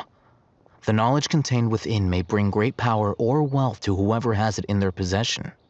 Several brigades have been vying for ownership of it as of late, but there is still no victor. My personal finances and connections cannot compete with those of the Eremites. After attempting various methods, I finally managed to reach a tentative agreement with several brigades. I agreed to forego ownership of the divine knowledge capsule in exchange for the opportunity to study it. After all, there's no harm in understanding what it is. However, there are those who are less amenable to negotiation, such as those from Ain al-Ahmar. They adamantly believe that the divine knowledge capsule contains the Scarlet King's power, and that he will return to this world when they obtain it. They refuse to let anyone from the Academia tarnish their deity's soul. So you kept hounding them because they refused to cooperate with you? Yes. Ain al-Ahmar isn't exactly wealthy, but its members are determined to get that capsule by any means necessary. To that end, they've resorted to many methods more foul than fair in order to amass sufficient funds. So, I've been sabotaging their business to force them into negotiating with me. The divine knowledge capsule should be up for a secret auction within the next few days. Each brigade will place their own bid, and the prize will be covertly given to the winner. To ensure the capsule's security and to evade the mantra's notice, the winning brigade will not publicly disclose their victory. Unless I know whose hands the divine knowledge capsule ends up in, my agreements with them will fall through. Dory is the most reliable source of information, but that avenue was previously closed to me. With you on board now, the situation is different. In other words, you wanted us to befriend Dory so you could find out where the divine knowledge capsule is. Yes, you can say that. But this arrangement harms none of us. The day after tomorrow, go back to Dory and try to purchase information on the divine knowledge capsule's whereabouts. If she has no information, wait 2 days and approach her again. If I get the opportunity to study the divine knowledge capsule, I will relay my findings to you. Will that suffice as compensation? Okay, then we'll meet up in 2 days. Alhaitham, before you go, we actually bought a knowledge capsule for ourselves, but we're not sure how to use it. You two want to try using a knowledge capsule? Sure, I can teach you. Doing so right under the Academia's nose is a bit problematic, though. What do you say we head to the outskirts of town? Alright, this place works. Show me the capsule you purchased. Here. Sword Fighting Techniques 8. Huh. A combat class knowledge capsule. This class is something of a rare find these days, since most have been taken by the Eremites to augment their battle capabilities. Really? Ah, yeah, what a great buy! If you want to determine the efficacy of this capsule, I can evaluate your combat ability. However, effects will likely be minimal if you already possess a high amount of strength. We can conduct a controlled experiment where you fight 2 battles, one before using this knowledge capsule and one after. While you fight, we can use an Akasha terminal to monitor your various physical parameters. There may be variances in your physical strength between the 2 tests, as well as a disparity in your opponent's abilities. But don't worry, I'll run statistical analyses afterward to mitigate any confounding effects.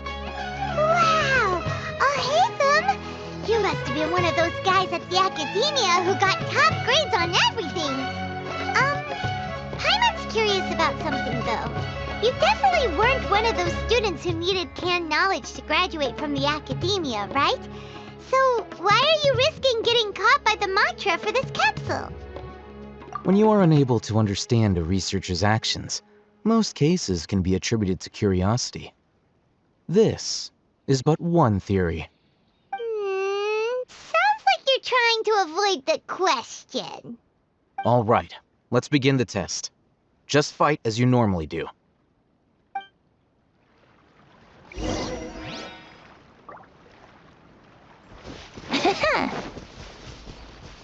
Yahoo! It's nothing. Fine. Give up.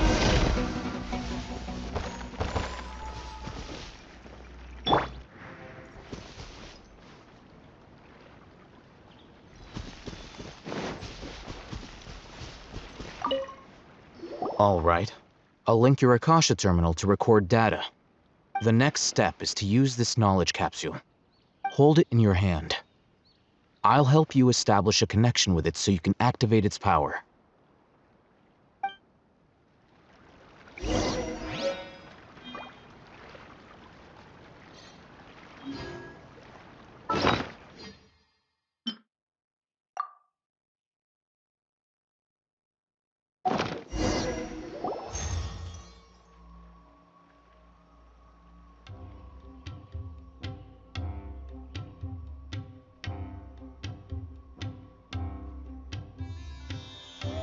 Hey, how are you feeling? You mean that it worked? All right. Time for round 2. Fight with the same composure as before.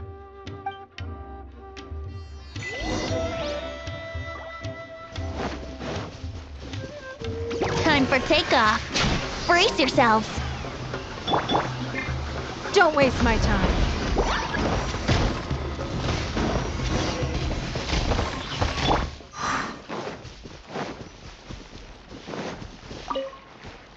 Now, I'll start recording data again. Alhaitham, how's it going? Well, the knowledge capsule you purchased did improve his combat capability. During the second fight, his overall fighting performance increased by 0.073%. Wait, how much?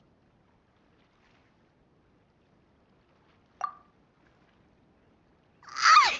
Dory's such a jerk! She totally scammed us! 1 million mora? This thing isn't worth a tenth of that amount! Of course, this could be because he is so powerful that the capsule's contents were unable to produce a substantial increase. At the very least, This test allowed me to gain more insight into you two. Our deal seems increasingly worth my investment. I'm heading back to Akela Funduk. I await your response in 2 days' time. This is Mora for when you ask Dory for information. Pay her as much as she requests. Here, over here! Oh, welcome back, my loyal patrons. What can I do for you this time? You name it. Canned knowledge, supplies, or anything else you need. I'll find a way to get it.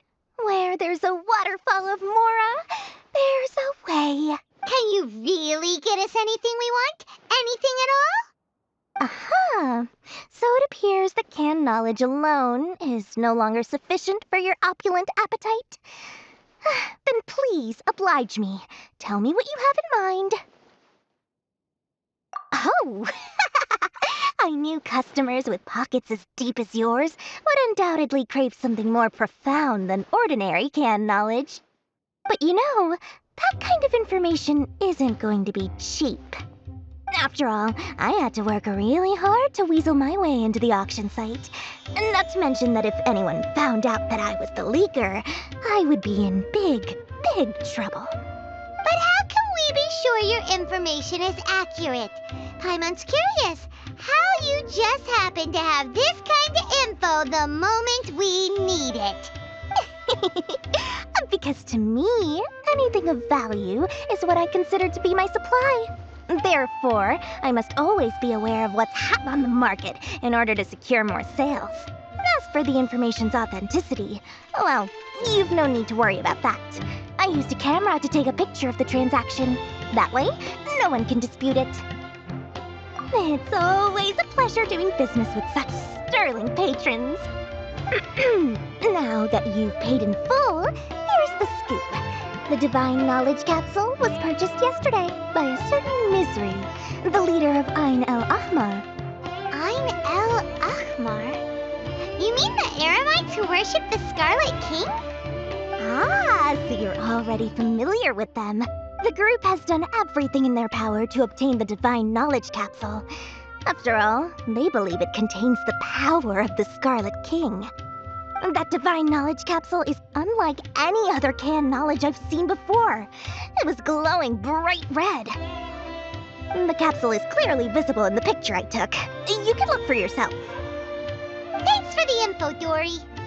Please, it's my pleasure. It's all thanks to discerning customers such as yourselves that my efforts yesterday were not in vain.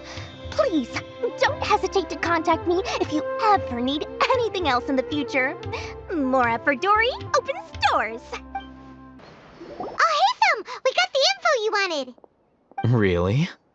All right. Let's hear it. Dory even gave us evidence to verify the intel. Have a look. Huh, look at that. Clear as day. It must have taken some guts just to infiltrate the scene of the Eremites' transaction. But then to get close enough to take a picture like this. Bold move, Dory. Very bold move. All right. The person in this picture is indeed Misery, the leader of Ain al Ahmar. And the glowing red capsule he's holding appears to be the Divine Knowledge Capsule. In which case, if we play our cards right, when we confront them next week, we should be able to force them to show their hand. At first, Paimon didn't get why you were provoking these Ain El Ahmar guys. But now, it sort of makes sense. Everything's playing right into your hands. After we defeat them, we can finally have a serious talk with their boss and get them to lend us the Divine Knowledge Capsule. Thank you for your time and efforts. Take a few days off while I make some preparations. Let's meet up again on the afternoon of the arranged date, 3 o'clock sharp. See you then.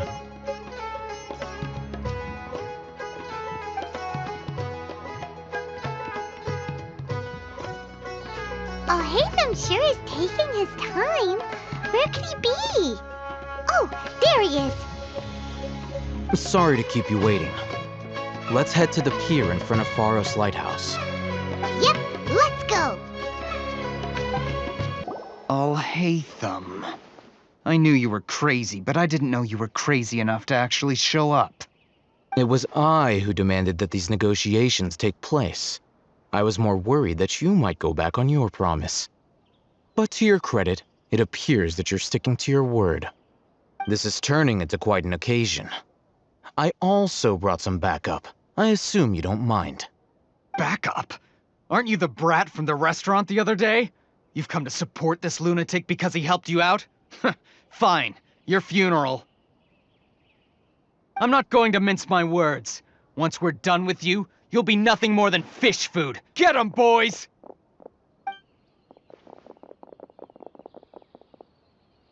Uh-oh, here they come. Good luck, you two.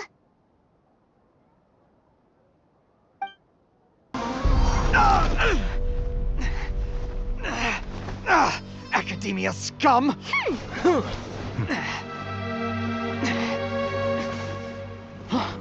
Boss! Finally! Did you use it? Great! Now we can...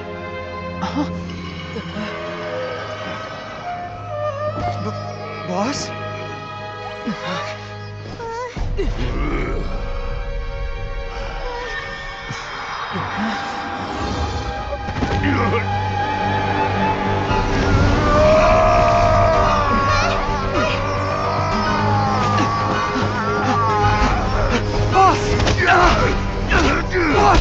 What's wrong? What happened to him? We have to cut his Akasha connection, now.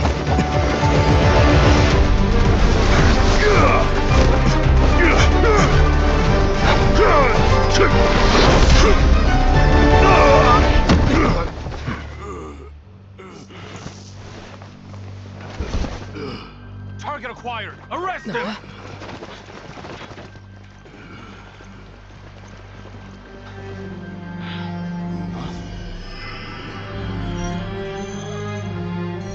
Do not impede our work. Is that understood, Al-Haytham? Of course. I was only trying to help.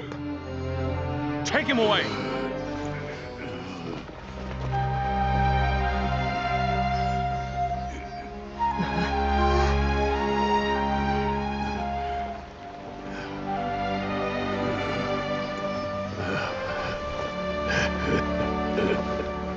World, forget me.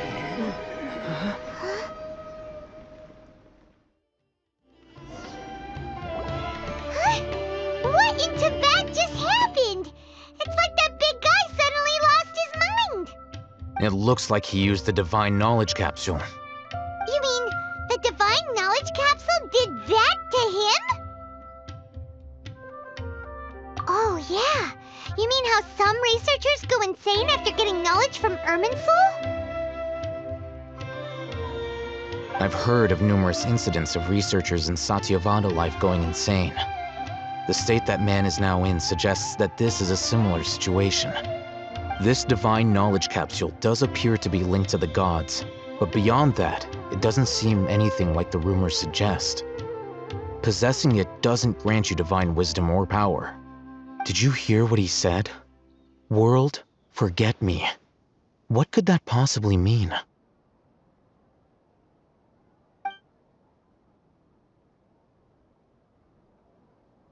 If the mantra took him away, then that means the Academia got the Divine Knowledge Capsule back too. What a shame. We were so close. Still, Paimon didn't expect the Divine Knowledge Capsule would be so dangerous.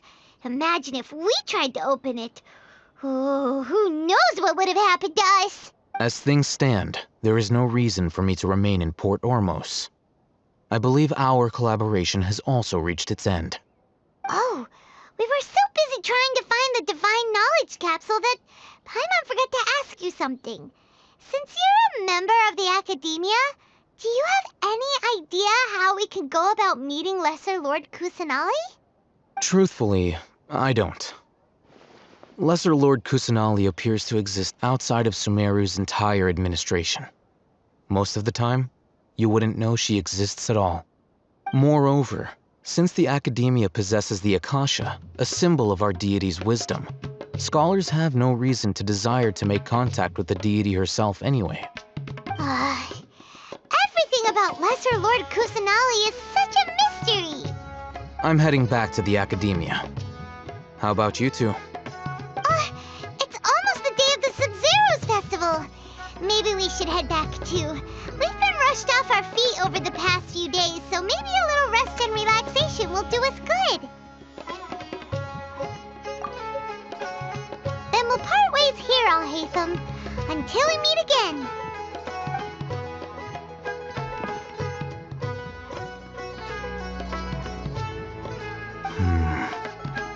Now, do I deal with this thing first? Or should I produce the report that the higher-ups require?